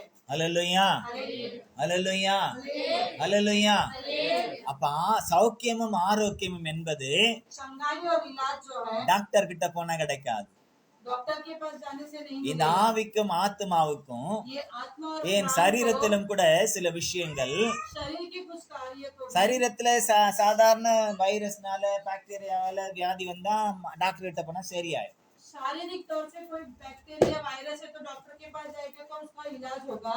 ஆனா लेकिन பாவத்தால வியாதி வந்தா पाप से अगर आपको बीमारी आया எந்த होगा, டாக்டர் கிட்ட போனாலும், எவ்வளவு மருந்து எடுத்தாலும், எவ்வளவு ஊசி போட்டாலும், எவ்வளவு சலை நேத்தினாலும் குணமாகாது. कितने भी डॉक्टर के पास जाकर दवाई इलाज कराएंगे तो नहीं उसे चंगाई होगा। அப்ப அதுக்கு என்ன மருந்து, उसके लिए क्या दवाई है? அதுக்கு என்ன மருந்து? उसका क्या इलाज है? கர்த்தருடைய வார்த்தைக்கு கீழ்ப்படிவதுதான் மருந்து. परमेश्वर के वचन का आज्ञा का पालन करना ही इलाज है। யாக்கோபு தன்னுடைய நிருபத்திலே விதமாய் எழுதுகிறார், याकूब अपने पुस्तक में लिखा है, ஒருவன் வியாதிப்பட்டிருந்தா यदि कोई बीमारी हो என்ன செய்யணும்? क्या करना है? யாக்கோபு 5வது அதிகாரம், ஜேம்ஸ் 5:14 and 15 and 16. யாக்கோபு 5:14 இருந்து 16 வரை உள்ள வசனங்களை வாசிங்க சீக்கிரமா. உங்களில் ஒருவன் வியாதிப்பட்டால் அவன் சபையின் மூப்பர்களை வரவழைப்பானாக. அவர்கள் கர்த்தருடைய நாமத்தினாலே அவனுக்கு எண்ணெய் பூசி அவனுக்காக ஜெபம் பண்ண கடவர்கள். அப்பொழுது விசுவாசமுள்ள ஜெபம் பிணியாளிகளை ரட்சிக்கும். கர்த்தர் அவனை எழுப்புவார். அவன் பாவம் செய்தவன் ஆனால் அது அவனுக்கு மன்னிக்கப்படும். நீங்கள் சொஸ்தமடையும்படிக்கு உங்கள் குற்றங்களை ஒருவருக்கொருவர் அறிக்கையிட்டு ஒருவருக்காக ஒருவர் ஜெபம் பண்ணுங்கள். நீதிமான் செய்யும் ஊக்கமான வேண்டுதல் மிகவும் பலனுள்ளதாய் இருக்கிறது. याकूब का 5वां अध्याय में 14, 15, 16 हम पढ़ेंगे। यदि तुम में कोई रोगी हो तो कलीसिया के प्राचीनों को बुलाए और वे प्रभु के नाम से उस पर तेल मलकर उसके लिए प्रार्थना करें और विश्वास की प्रार्थना के द्वारा रोगी बच जाएगा और प्रभु उसको उठाकर खड़ा करेगा।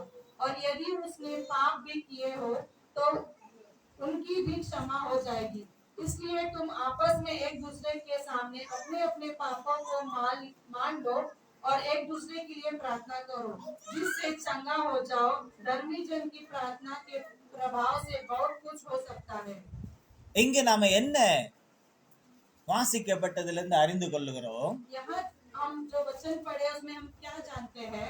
கர்த்தருடைய வார்த்தைக்கு விரோதமாக அல்லது கர்த்தருக்கு விரோதமாக இயலாத பாவங்களை செய்தால், परमेश्वर के विरोध या परमेश्वर के वचन के विरोध हम पाप करेंगे तो அவருடைய கட்டளைகளை மீறி பாவம் செய்தால், ये आज्ञा का पालन न करते हुए पाप करने அவர் से, சொன்னதை கை கொள்ளாமல் நாம் பாவம் செய்தால், उनकी आज्ञा का पालन न करने से, அவர் என்ன செய்ய சொல்கிறார் அதை சொல்லாமல் அதை செய்யாமல் நாம் இருப்பதே பாவம் தான். वो क्या आज्ञा देता है उसका हम पालन न करेंगे तो वो அப்ப அந்த பாவத்தை சரி பண்ண என்ன செய்யணும்? वो पाप को सही करने के लिए क्या அந்த करना பாவத்து है? நிமித்தம் வியாதி வந்தால் என்ன செய்யணும்? वो पाप के द्वारा अगर बीमारी आती है அந்த तो क्या பாவத்து करना है? நிமித்தம் கஷ்டங்களும் நஷ்டங்களும் வேதனைகளும் வந்தால் என்ன செய்யணும்? वो पाप के द्वारा कष्ट नष्ट और दुख आता है तो क्या करना है? வசனம் சொல்லுது, वचन कहता है மூப்பர்களை அழை, अपने बुजुर्गों को बुलाओ, ஊழியக்காரனை கூப்பிடு, आपके सेवक को அல்லது बुलाओ, சபையில நல்ல விசுவாசத்திலே உறுதியாய் நின்று ஜெபிக்கக்கூடியவர்களை கூப்பிடு. आपकी कलीसिया में जो विश्वास में स्थिर அவர்கள் है, வந்து उसे बुलाइए। ஜெபிக்கட்டும். वो लोग आके आपके लिए प्रार्थना ஜெபிக்கும் करेंगे। போது என்ன உண்டாகும்னா, प्रार्थना करने से क्या होगा? நீங்கள் சொஸ்தம் அடையும்படிக்கு आप लोग चंगाई हो जाएंगे। உங்கள் குற்றங்களை ஒருவருக்கொருவர் அறிக்கையிட்டு आप एक दूसरे के पाप को क्षमा करके ஒருவருக்காக ஒருவர் ஜெபியுங்கள். एक दूसरे के लिए आपको प्रार्थना करना है। நீதிமான் செய்யும் ஊக்கமான வேண்டுதல் மிகவும் பலனுள்ளதாய் இருக்கிறது. धर्मी का जो वो विचार है वो बहुत बलवंत है।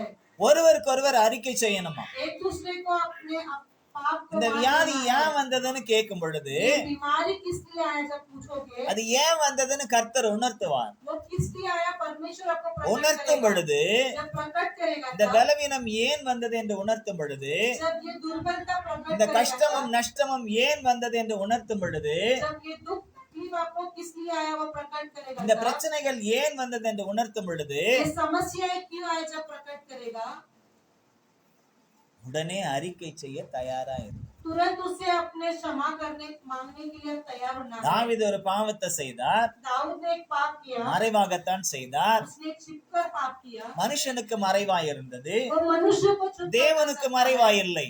लेकिन परमेश्वर को ஆனால் छुपा தேவன் नहीं कर தீர்க்கதரிசி सकता। அனுப்பி நீ அந்த பாவத்தை செய்தாய், நீ குற்றவாளி என்று சொல்லும் பொழுது, लेकिन परमेश्वर ने भविष्यद्वक्ता को भेजकर तू पापी है करके जब ठहराया, உடனே தாவீது तुरंत दाऊद ने அவன் கோபப்படவில்லை.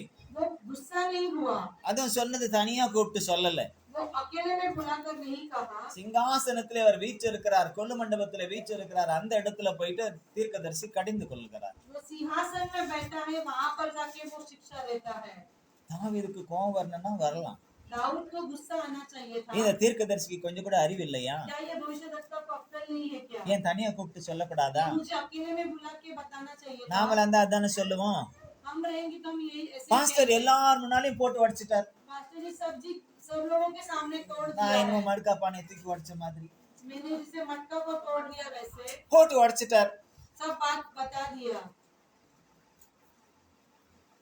சில நேரத்துல கர்த்தர் பேசுவார், कई समय परमेश्वर बात करते हैं, யாருக்கும் தெரியாது. हम नहीं जान ஆனா सकते, சம்பந்தப்பட்டவங்க என்ன நினைப்பாங்க தெரியுமா? लेकिन उसमें जो मुद्दे हैं, वो எல்லாருக்கும் क्या தெரியற மாதிரி सोचेंगे? பேசிட்டார் அவங்களே அவங்க வாயில இருந்து எல்லாத்தையும் கைக்கிடுவாங்க. सबके सामने बोल दिया करके वो अपने मुंह से उगाड़ डालते हैं। அல்லேலூயா, हालेलुया, அல்லேலூயா, हालेलुया। அல்லேலூயா. ஒரு முறை இதே டிஎம்எஸ் ஸ்கூல்ல एक बार यही टीएमएस स्कूल में ஆராதனை நடந்து கொண்டிருக்கும் பொழுது आराधना जब चल रहा था, நல்லா ஆவியில நிறைஞ்சுகிட்டு இருக்காங்க. सब पवित्र आत्मा में भर रहे ஆனா थे, கர்த்தர் ஒருத்தருக்குள்ள அசுத்த ஆவி இருக்குன்னு உணர்த்தி கெட் அவுட்ங்கிறாரு. लेकिन परमेश्वर ने बताया कि एक के अंदर अशुद्ध आत्मा है, उसे बाहर निकलने எல்லாரும் देता है। நினைச்சுப்பாங்க என்ன இது, எல்லாரும் ஆவியில நினைறாங்க, கெட் அவுட்ங்கிறாரு, யார சொல்றாரு? सब लोग सोचे रहेंगे पवित्र आत्मा में भरे हैं, किसको गेट ஆனா அந்த आउट வார்த்தையை கேட்ட உடனே ஒருத்தருக்குள்ள இருந்து வந்த வார்த்தை, நான் போக மாட்டேன், लेकिन जब ये शब्द सुना तो उन्होंने एक जन ने कहा मैं नहीं जाऊंगा करके, நான் போக மாட்டேன். मैं बाहर அந்த नहीं ஆவி जाऊंगा। அவங்க சொல்லல, அந்த ஆவி நான் கமாண்ட் கொடுத்தது அந்த ஆவிக்கு वो नहीं कहा, पर जो उनके அதுவும் अंदर वो बुरी பரிசுத்த आत्मा ஆவியில उसने நிறைவதை कहा, போல் தான் நிறைந்து காணப்பட்டது. पवित्र आत्मा में भरने जैसे ஆனா भर கர்த்தர் रहा ஒருத்தர் था। நான் கெட் அவுட் அப்படின்னு சொல்லிட்டு लेकिन जब परमेश्वर அது बोलता சொல்றது है நான் போக get out, மாட்டேன். तो वो कहता है मैं बाहर नहीं जाऊंगा। மத்தவங்க என்ன நினைப்பாங்க? दूसरे लोग क्या सोचोगे, இல்ல அந்த குடும்பத்தார் என்ன நினைப்பாங்க? उनके घर के लोग क्या सोचेंगे। ஐயோ, எங்க வீட்டுல இருந்தவங்களுக்குள்ள பிசாசு இருக்குதுன்னு பாஸ்ட் எல்லாரும் முன்னால என்ன பண்ணிட்டாரு, பிரபலம் பண்ணிட்டாரு. हमारे घर के अंदर एक दुष्ट आत्मा है करके पास्टर जी ने सबके सामने बोल दिया। பைத்தியக்காரனா சொன்னா கோவம் வரும். पागल को पागल कहने से फिर गुस्सा आएगा। அந்த மாதிரி இன்னைக்கு பிசாசு ஒருத்தருக்குள்ள இருக்கு, அசுத்தாவி ஒருத்தருக்குள்ள இருக்கு, கெட் அவுட்னு சொன்னா மத்தவங்களுக்கு கோவம் வந்து அது எப்படி சொல்லலாம்? किसी के अंदर दुष्ट அவங்களுக்கும் आत्मा கோவம் है வந்தது, तो அது उसे எப்படி get சொல்லலாம்? out அதோட करके நான் गुस्सा இருந்தாலும் आता है। பரவாயில்ல, கெட் அவுட் சொல்லக்கூடாது. मैं अंदर रहूंगा फिर भी आप मुझे बाहर निकल जाए ऐसे नहीं कहना है। அப்புறம் எங்களுக்கு எதுக்கு வச்சிருக்கிறார்? तो हमें இயேசு வந்தது அதுக்காகத்தானே, பிசாசின் கிரிகளை அழிக்க முடிதான் இயேசு வெளிப்பட்டார் என்று நாம் பார்க்கிறோம், பிறந்தார் என்று நாம் பார்க்கிறோம். यीशु किस लिए आया है, शैतान की क्रिया को नष्ट करने के लिए इस संसार में यीशु मसीह आया। அல்லேலூயா. हालेलुया। அன்றையிலிருந்து இன்றைக்கு வரையிலும் அவருடைய கர்த்தருடைய தம்முடைய பிள்ளைகள் மூலமாய், ஊழியர்கள் மூலமாய், தீர்க்கதரிசிகள் மூலமாய் கர்த்தர் பிசாசின் கிரியைகளை தான் கடிந்து கொண்டு, அது யாருக்குள்ள எப்படி இருக்குன்னு தெரியாதனால கடிந்து கொள்ளுகிறார், கடிந்து கொண்டு எச்சரிக்கின்றார். எச்சரிக்கும் போது சில பேருக்கு அது கசப்பா இருக்கும். तब से लेकर अब तक परमेश्वर हर एक के अंदर रहकर उनकी सारी गलतियों को चेतावनी देता है, दंड देता है। अगर वो दंड और चेतावनी देने से लोगों को कड़वाहट लगती है, ஆனாலும் இரக்கத்தில் ஐஸ்வர்யம் உள்ள தேவன் फिर भी हमारा परमेश्वर என்ன दयालु பண்றது, है। தம்முடைய பிள்ளைகள் தெரியாம செய்தாங்க, அந்த சிலுவையிலேயே தொங்கிக்கிட்டு சொல்லிட்டார்ல, அறியாமல் செய்தார்கள், தெரியாமல் செய்தார்கள் என்று சொல்லி. जब क्रूस में मारा गया तभी उन्होंने कहा इन्हें क्षमा कर लीजिए, ये अनजान அந்த में மாதிரி தான் நாம गलती எவ்வளவு किया है। முரட்டாட்டம் பண்ணாலும் சில நேரத்துல என்ன பண்றதுன்னு விட்டு கொடுக்கிறார். ऐसे कितने भी गलती करे फिर भी அவருடைய परमेश्वर கிருபை हमें क्षमा இருப்பதினாலே करता है। அப்படி அதை விட்டு கொடுத்து கொண்டே இருக்கிறார். उनका अनुग्रह हमारे ऊपर है, इसलिए वो हमें ஆனாலும் क्षमा எப்போது இந்த करता है। கிருபை நம்மளை காக்காது.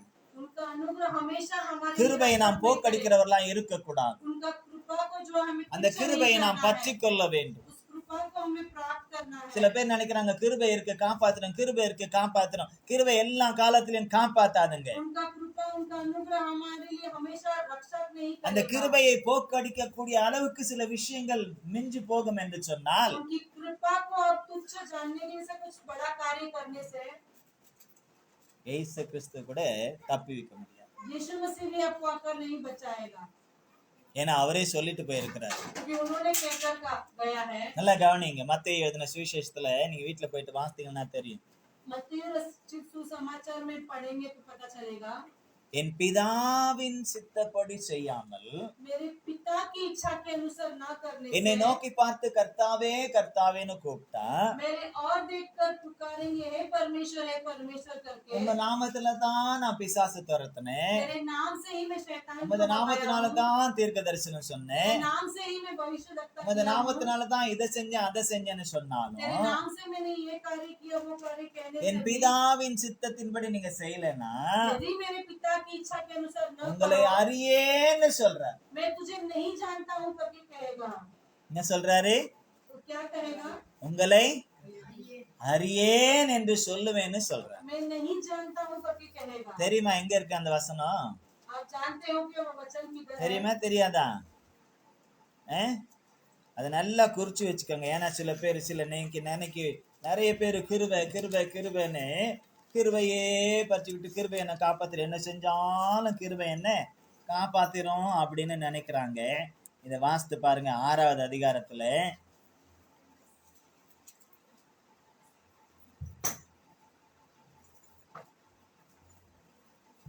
मत्ती के 6वां अध्याय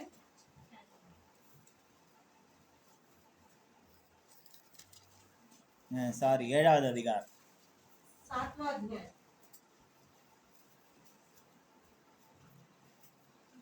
21 இருந்து 23 வரை வாசியுங்கள் பார்க்கலாம். பரலோகத்தில் இருக்கிற ஆ, என் பிதாவின் சித்தத்தின்படி ஆ, செய்கிறவனே ஆ, பரலோக ராஜ்யத்தில் 21 से 23 ஆ, 7 வாசிங்க.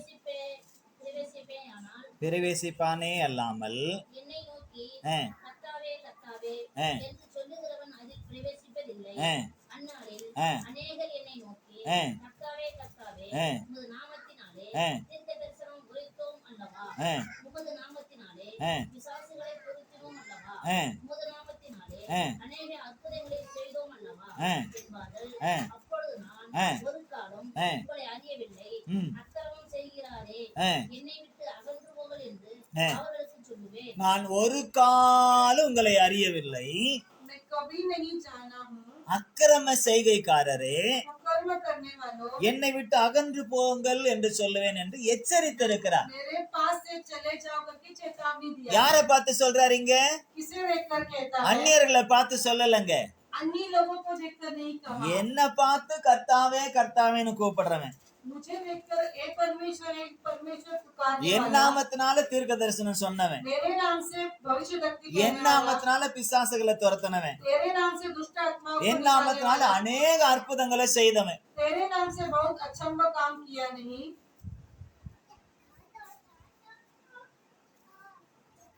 நான் உங்களுக்கு போன வாரம் ஒரு டேப்லெட் காட்டினேன், இந்த ஆமா இது கொடுத்தேன் இல்லையா? ये पैम्पलेट पिछले हफ्ते में दिया था। அப்போ என்கிட்ட சில பேர் கேட்டாங்க, மோகன் சி லாசரஸும் வராரா, அவர் பேரும் போட்டிருக்கு, படமும் போட்டிருக்கு. कई लोग ने पूछा पास्टर जी मोहन सी लासरस आने वाले क्या, उनका पिक्चर भी यहाँ पे दिया है, ஆனா மோகன் சி லாசரஸ் வரல. लेकिन मोहन सी लासरस नहीं आ रहे। ஏன் அவரை போட்டிருக்காங்க? क्यों उनको डाला है? அவரை போட்டுட்டா பார்த்த உடனே ஜனங்க வந்துருவாங்க. उनको डालने से लोग तुरंत आएंगे वहाँ पर। இயேசுவுக்காக வர வேண்டாமா, यीशु मसीह के लिए नहीं மோகன் आना சி है। லாசரஸுக்காக வந்துருவாங்கன்னு போட்டிருக்காங்க. मोहन सी लासरस அவர் வரப்போறதும் नहीं இல்ல, आएंगे, वो नहीं பேச आने वाले। போறவரும் இந்த சாம் ஜெபராஜ் என்பவர் தான். बात जो करने वाले वो वक्ता जो है அப்ப இத सैम जबराज போட है। வேண்டிய அவசியம் என்ன? वो डालने का कारण क्या है, உள்நோக்கம் என்ன? उसका अंदर का विचार क्या है? அவரை போட்டா ஜனங்க வருவாங்க. गुप्त विचार ऐसा है कि उनका இந்த फोटो சாம் रखने से ஜெபராஜ் लोग आएंगे। யாருக்கும் தெரியாது. सैम जबराज कौन है, वो नहीं அதனால जानते। அவர்கிட்ட அவர்கிட்ட இருக்கிறவங்க, அந்த ஊழியத்துல இருக்கிறவங்க அப்படின்றதுக்காக அவர் போட்டாவை போட்டிருக்காங்க. उनकी सेवकाई में जुड़े हैं, इसके लिए उन्होंने उनका फोटो இப்ப को डाला என்கிட்ட है। கேட்டப்ப நான் சொன்னேன், அவர் வரலங்க, அந்த ஊழியத்துல இருக்கிறதுக்காக அவர் பேரையும் சேர்த்து அவர் படத்தையும் போட்டிருக்காங்க. वो नहीं आने वाले हैं, उनकी सेवकाई में जुड़े ஆனா हैं, इसलिए உண்மையில அது उनका சரியா फोटो डाला है। தவறா क्या ये सही है कि गलत है? அப்படின்னு பார்த்தா அது தவறு. ये गलत है। மனுஷனை பிரியப்படுத்த ஒரு மனுஷனை முன்னிறுத்த கூடாது. அவன் எவ்வளவு பெரிய ஊழியக்காரனா இருந்தாலும் சரி, मनुष्य को प्रिय करने के लिए मनुष्य को आगे नहीं करना है, भले वो कितना ही கர்த்தரை बड़ा மாத்திரம் தான் முக்கியப்படுத்த வேண்டும். परमेश्वर को ही महत्वपूर्ण देना। ஆமென். அல்லேலூயா, हालेलुया। அல்லேலூயா, हालेलुया। அல்லேலூயா. ஏன்னா இன்னைக்கு நிறைய மாயையான ஒரு கட்டமைப்பை கர்த்தருடைய பிள்ளைகள் என்று சொல்லிக் கொள்கிறவர்களே அமைத்து வைத்து இருக்கிறாங்க. ऐसे बहुत गलत विचार भी परमेश्वर के बच्चे ने बनाया है। இன்னொன்னு கூட எனக்கு ஒரு நியூஸ் வந்து, ஒருத்தர் போன் பண்ணி ஊழியக்காரர் ஒருத்தர் சொன்னார், एक न्यूज आया था, फोन पे मेरे को एक सेवक ने बताया था, பாஸ்டர் நீங்க 30 வருஷத்துக்கு மேல ஊழியம் செய்றீங்க இல்லையா? पास्टर जी आप 30 साल से अधिक आप सेवकाई कर रहे हैं। ஆமாப்பா செய்யறேன். हाँ मैं कर रहा हूँ। அப்ப நீங்க இங்க காட்கோப்பர்ல இருக்க ஜீசஸ் கால்ஸ்ல அப்படிப்பட்டவங்களுக்காக ஒரு மீட்டிங் வைக்கிறாங்க. घाटकोपर में वो यीशु बुलाता है, वो सभा में 30 साल से अधिक सेवकाई करने वाले को उनके लिए एक मीटिंग रखा है। வின்சென்ட் சாமுவேல் என்ற அந்த தீர்க்கதரிசியும் ஊழியக்காரரும் வராரு. भविष्यवक्ता विंसेंट सैमुअल करके वो सेवक आ रहे हैं। 30 வருஷமா ஊழியம் செய்யறவங்கள அவங்க கனம் பண்ண போறாங்களாம். 30 साल से अधिक जो सेवकाई किया उनके लिए सत्कार करने அதனால वाले हैं। நீங்களும் கூட உங்க பேரு, உங்க அட்ரஸ், உங்களுடைய பயோடேட்டா, உங்களுடைய சாட்சி எல்லாம் கொஞ்சம் எழுதி அனுப்புங்க आपका नाम, आपका बायोडाटा, आपकी गवाही को आप लिख के दे दीजिए करके कहा। அப்படின்னு சொன்னாங்க. ऐसे वो पासवान जी ने मुझे कहा। சரி சரி நான் தலையாட்டிக்கிட்டேன், நான் இதுவரையில நான் அனுப்பல. हाँ हाँ करके मैंने बोल लिया, लेकिन अभी तक कुछ नहीं ஏன்னா हुआ। कारण क्या है? வசனம் என்ன சொல்லுகிறது? वचन क्या कहता है? லூக்கா எழுதின சுவிசேஷம் लूका रचित सुसमाचार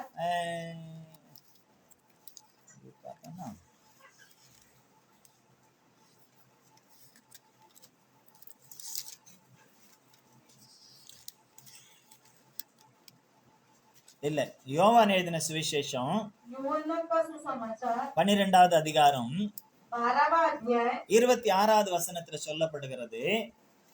26 वचन में कहता है, John chapter 12 verse 26. यूहन्ना 26 வாசிக்கிறேன், கவனிங்க.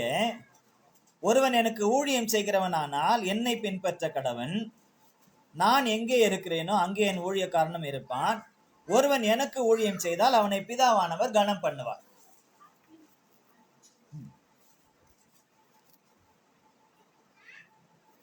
यूहन्ना 12वां अध्याय 26वां वचन, यदि कोई मेरी सेवा करे तो मेरे पीछे हो ले, और जहाँ मैं हूँ वहाँ मेरा सेवक भी होगा. यदि कोई मेरा सेवा करे तो पिता उसका आदर करेगा. ஊழியம் செய்தால், இயேசுவுக்கு ஊழியம் செய்தால் யார் கனம் பண்ணுவாங்க? यीशु वचन मसीह என்ன को சொல்லுது? सेवा करेगा तो किसका आदर करना है? யார் கனம் பண்ணுவாங்கன்னு சொல்லப்படுகிறது? பிதா கனம் பண்ணுவார். पिता उसका आदर करेगा. நம்ம எத்தனை வருஷம் ஊழியம் செய்யறோம், நம்ம எப்படி ஊழியம் செய்தோம், எப்படிப்பட்ட ஊழியம் செய்தோம் அப்படின்றது யாருக்கு தான் தெரியும்? அவர் ஒருவருக்கு தான் தெரியும். हम कितने साल सेवा किए, அவருடைய कैसे ஊழியக்காரரை सेवा किया, குறித்து वो அவர் केवल ஒருவருக்கு पिता को மட்டும்தான் पता है. தெரியும். केवल उन्हीं एक ही को पता है.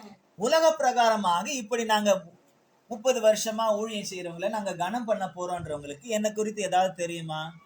30 இல்ல साल நான் का எழுதி सेवा கொடுக்கறத किए, मैं வச்சு सत्कार करूंगा, कभी किसी को पता நான் है எழுதி क्या? கொடுக்கறத வச்சு ஏதாவது அவங்க ஏதாவது என்ன டிசைட் பண்ண முடியுமா?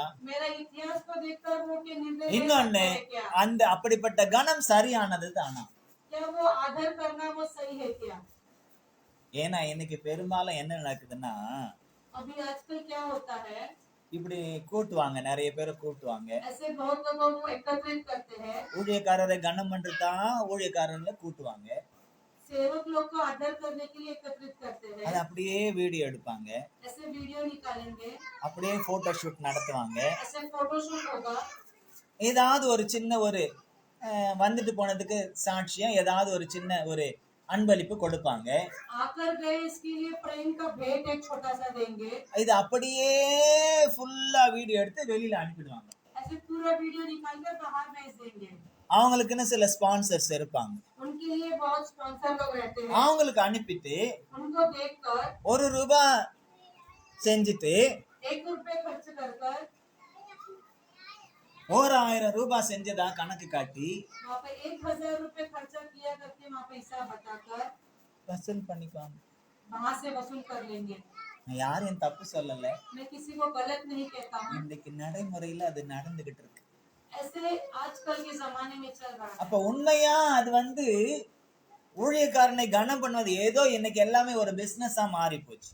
सेवक लोग को आदर करना है कि बिजनेस के तरीके में बदल गया है. அதனால நான் இதுவரையிலும் அதை பத்தி நான் எதுவுமே எழுதவும் இல்லை, அனுப்பவும் இல்லை. அது எனக்கு வேண்டாம்னு இருக்கு. इसलिए अभी तक मैंने कुछ लिखा भी नहीं, भेजा भी யாரையும் नहीं, தப்பு मुझे சொல்லல, नहीं जानना है. मैं किसी को ஆனால் गलत नहीं இன்றைய कहता நிலவரம் हूँ. அப்படித்தான் இருக்கு. लेकिन आज का स्थिति वैसा है. ஊழியம் செய்தால் கனம் பண்ணக்கூடியவர் அவர்தான். सेवा करने से आदर करने वाला केवल एक ही पिता है. இங்க இருக்கிறவங்களால அதை செய்ய முடியாது. यहाँ के लोगों से नहीं कर सकते हैं. அந்த கனத்தை கொடுக்கக்கூடியவர் அவர் ஒருவர் மட்டுமே. वो आदर देने वाला केवल एक ही परमेश्वर पिता அவருக்கு है. தான் தெரியும் எனக்கென்று அவர் என்ன வைத்திருக்கிறார் என்று அவருக்கு மட்டும்தான் தெரியும். उन्हीं को पता है उनकी सेवकाई करने के लिए அதை क्या देना கொடுக்கும் है. போதுதான் பார்க்க முடியும். जब वो देंगे तब हम देख सकते இந்த हैं. பூமிக்குரிய எல்லா காரியங்களும் மறைந்து போகும். संसार का सारा कार्य जो है वो मिट அல்லேலூயா. जाएगा. ஆகவே நாம் சௌக்கியத்தையும் ஆரோக்கியத்தையும் பெற்றுக்கொண்டு குணமாகி பரிபூர்ணமான சமாதானத்தோடு கூட சத்தியத்தை அவர் வெளிப்படுத்துகிறார். அந்த சத்தியத்திலே நிலைத்திருக்க வேண்டும். हम चंगाई को तंदुरुस्ती को पाना है तो परमेश्वर के सत्य के अंदर हमें स्थिर रहना है. அல்லேலூயா, हालेलुया. அல்லேலூயா. हालेलुया. ஆகவே इसलिए இந்த வார்த்தையின்படி ये वचन के द्वारा எரேமியா 33:6 உள்ளபடி यिर्मयाह का 33वां अध्याय 6वां நமக்குள்ளே वचन के अनुसार சௌக்கியமும் ஆரோக்கியமும் हमारे अंदर के अंदर चंगाई வரப்பண்ணி குணமாக்கி उसे चंगा करके பரிபூர்ணமான சமாதானத்தையும் परिपूर्ण शांति के साथ சத்தியத்தையும் सच्चाई से அவர் இன்னும் வெளிப்படுத்த வேண்டும் वो என்று और சொன்னால் प्रकट करना है। इसलिए நாம் செய்ய வேண்டியதெல்லாம் ஒன்றே ஒன்று, हमें क्या करना, खाली एक ही அவருடைய कार्य करना है। கட்டளைகளுக்கும் उसकी आज्ञा அவருடைய को, பிரமாணங்களுக்கும் उसके पालन को, அவருடைய வார்த்தைகளுக்கும் उनके वचन को, அவர் சொல்லுகிற ஒவ்வொரு காரியத்திற்கும் वो जो कुछ कार्य शब्द बताता है நாம் கீழ்ப்படிந்து उसकी आज्ञा का पालन करके அதன்படியே நாம் நடப்போம் என்று சொன்னால் उसके अनुसार हम चलने से இந்த எரேமியா 33:6 ये यिर्मयाह 33 நம் का ஒவ்வொருவருக்குள்ளும் हर एक के अंदर, நம்முடைய குடும்பத்திற்குள்ளும் आपके परिवार के நம்முடைய अंदर, சபைக்குள்ளும் आपके कलीसिया நம் के மூலமாக अंदर, தேசத்திற்குள்ளும் हमारे द्वारा इस देश में நிச்சயம் நடக்கும் என்று கர்த்தர் சொல்லுகிறார். सच में ये होगा, ऐसे करके आमेन। परमेश्वर कहता है। ஹல்லேலூயா. हालेलुया। சௌக்கியம் வேணுமா? चंगाई चाहिए क्या? சரீரத்துல இல்ல, சரீரத்திலயும் வேணும் தான், ஆனா அது முக்கியம் அல்ல. शरीर में भी नहीं, बल्कि ஆவி ஆத்மா சரீரத்துல வேண்டும். आपकी प्राण आत्मा और ஆரோக்கியம் வேண்டுமா? क्या आरोग्य ஆவி चाहिए ஆத்மா क्या? சரீரத்துல வேண்டும். आपकी आत्मा प्राण शरीर में चाहिए। குணம் வேண்டுமா? कि चंगाई चाहिए क्या? ஆவி ஆத்மா சரீரத்துல வேண்டும். आपकी आत्मा प्राण शरीर में சமாதானம் चाहिए। வேண்டுமா? आपको सच्चाई ஆவி चाहिए ஆத்மா क्या? சரீரத்துல வேண்டும். आपकी आत्मा प्राण शरीर சத்தியம் வேண்டுமா? क्या आपको सच्चाई ஆவி चाहिए ஆத்மா क्या? சரீரத்திற்கு வேண்டும். आपकी आत्मा प्राण ஏன் शरीर में வேணும்? चाहिए। किसके ஏன் चाहिए? வெளிப்படுத்துகிறார்? क्यों அவருடைய प्रकट करना சத்தியத்தின்படி ஆவி ஆத்மா சரீரத்திலே நாம் வாழ்ந்து उसकी सच्चाई के अनुसार हम अपने प्राण இந்த आत्मा பூமியிலே में இயேசு जीकर கிறிஸ்துவை சத்தியத்தின்படி நாம் பிரதிபலித்து इस संसार में हम यीशु मसीह की सच्चाई को प्रकट करके அவருடைய சத்தியத்தின்படி அவருடைய வருகைக்கு நாம் ஆயத்தப்பட்டு सच्चाई के अनुसार उसके आगमन के लिए हम तैयार அவர் होना है। வெளிப்படுத்துகிற சத்தியத்தின்படியே நாம் பரலோகம் போய் சேர்ந்து उसकी इच्छा के अनुसार हम स्वर्ग राज्य जाकर पहुंचने के அந்த लिए சத்தியத்தின்படியே நாம் அவரை முகமுகமாய் தரிசித்து इसी ஆராதிக்க வேண்டும். सच्चाई के द्वारा हम परमेश्वर के आमने सामने उसके இது நமக்கு मुख दर्शन தேவை करेंगे। என்பதை கர்த்தர் இன்றைக்கு உணர்த்தி ये இருக்கிறார். हमारे लिए बहुत जरूरत है क्योंकि ஆகவே परमेश्वर எல்லாரும் हमें நம்ம चेतावनी ஒப்பு देता है। கொடுப்போம். ஆண்டவரே, हम अपने आप को समर्पित करेंगे இந்த परमेश्वर। சத்தியத்தின்படி यही सच्चाई के இந்த द्वारा, வார்த்தையின்படி यही वचन के இந்த द्वारा, எரேமியா 33:6 ये यिर्मयाह के 33 का 6वां சௌக்கியமும் ஆரோக்கியமும் வரப்பண்ணி इलाज और चंगाई के என்னை साथ குணமாக்கி मुझे चंगाई करके பரிபூர்ணமான சமாதானத்தையும் परिपूर्ण समाधान के साथ, சத்தியத்தையும் सच्चाई के साथ நித்தம் எனக்கு வெளிப்படுத்தி हर रोज मुझे प्रकट என்னை करके நடத்தும் என்று சொல்லி मुझे चलाने के நம்ம लिए எல்லாரும் ஒப்பு கொடுத்து நம்ம हम ஜெபிக்கலாம். अपने आप को समर्पित எல்லாரும் करके ஒப்பு கொடுத்து प्रार्थना நம்ம करेंगे। ஜெபிக்கலாம். हम अपने आप को தகப்பனே, உங்கள் समर्पित அன்பின் करके கருத்தை எங்களை प्रार्थना ஒப்பு करेंगे। கொடுக்கிறோம். प्यारे परमेश्वर, आपके हाथों में हम सौंपते நீர் हैं கொடுத்த पिता। உம்முடைய வார்த்தைக்காய் வசனத்திற்காய் நன்றி आपने செலுத்துகிறோம். दिया हुआ इस वचन को शब्द के लिए எரேமியா आपको धन्यवाद 33:6 देते நீர் हैं। சொன்னபடியே यिर्मयाह 33:6 में जैसे कहा எங்கள் है, ஒவ்வொருவருக்குள்ளும் हमारे हर एक के अंदर சௌக்கியத்தையும் ஆரோக்கியத்தையும் வர பண்ணி इलाज और चंगाई को प्राप्त करने எங்களை के लिए குணமாக்கி आप उनको चंगा करके பரிபூர்ணமான சமாதானத்தையும் சத்தியத்தையும் நீர் எங்களுக்கு வெளிப்படுத்தும். पूरी समाधान और सच्चाई को प्रकट करने இப்பொழுது நீர் வெளிப்படுத்தி கொடுத்த சத்தியத்திற்காகவும் நன்றி செலுத்துகிறோம். आपने हमारे लिए प्रकट करके दी सच्चाई நாங்கள் को எவ்விதமாக धन्यवाद देते हैं। சத்தியத்தை கை கொண்டு நடக்க வேண்டும் என்று சொல்லி हम किस तरह सच्चाई का हम पालन எங்கள் करना है தனிப்பட்ட अपने வாழ்க்கையிலும், जीवन, हमारे व्यक्तिगत जीवन में, எங்களுடைய குடும்ப ஜீவியத்திலும், हमारे पारिवारिक जीवन சமுதாய में, ஜீவியத்திலும், हम समाज की जीवन में, ஆவிக்குரிய ஜீவியத்திலும் हमारी आत्मा की जीवन में, உமக்குள்ளே உம்முடைய சத்தியத்தின்படி வளர்ந்து நாங்கள் கனி கொடுக்க आपके अंदर सच्चाई के अंदर प्रतिफल देने के எங்களுக்கு लिए உதவி செய்யும். आप हमें मदद कीजिए। ஆன்லைன்ல கேட்டுக்கொண்டிருக்கிற பிள்ளைகளுக்கு அப்படிப்பட்ட கிருபையை தாரும். ऑनलाइन में जो सुन रहे हैं उनको भी ऐसे இன்னும் अनुग्रह பார்க்க दीजिए। போகிற ஒவ்வொருவருக்கும் அப்படிப்பட்ட கிருபையை தாங்க. और जो आगे देखने वाले हैं, उनको भी ऐसे अनुग्रह தொடர்ந்து दीजिए। ஒரு சித்தத்தின் மத்தியில் எங்களை நடத்தி आगे भी आपके अनुग्रह के अनुसार வருகைக்கு हमें நேராக चलाकर நாங்கள் ஆயத்தப்பட आपके आगमन तक हम ஒரு तैयार கூட்டத்தையும் होने के लिए, ஆயத்தப்படுத்த एक झुंड को भी तैयार करने வேண்டிய के लिए, கிருபைகளை தந்து எங்களை ஆசீர்வதிக்க வேண்டுமா? ऐसी कृपा देकर आप हमें आशीष மீட்பர் कीजिए। இயேசுவின் மூலம் எங்களை சமர்ப்பணம் செய்கிறோம் எங்கள் ஜீவனுள்ள நல்ல பிதாவே. यीशु मसीह के नाम से समर्पित करके पिता मांगते ஆமென். हैं। ஹல்லேலூயா, ஹல்லேலூயா, ஹல்லேலூயா. கர்த்தர் உங்களை ஆசீர்வதிப்பாராக. परमेश्वर आपको आशीष करे।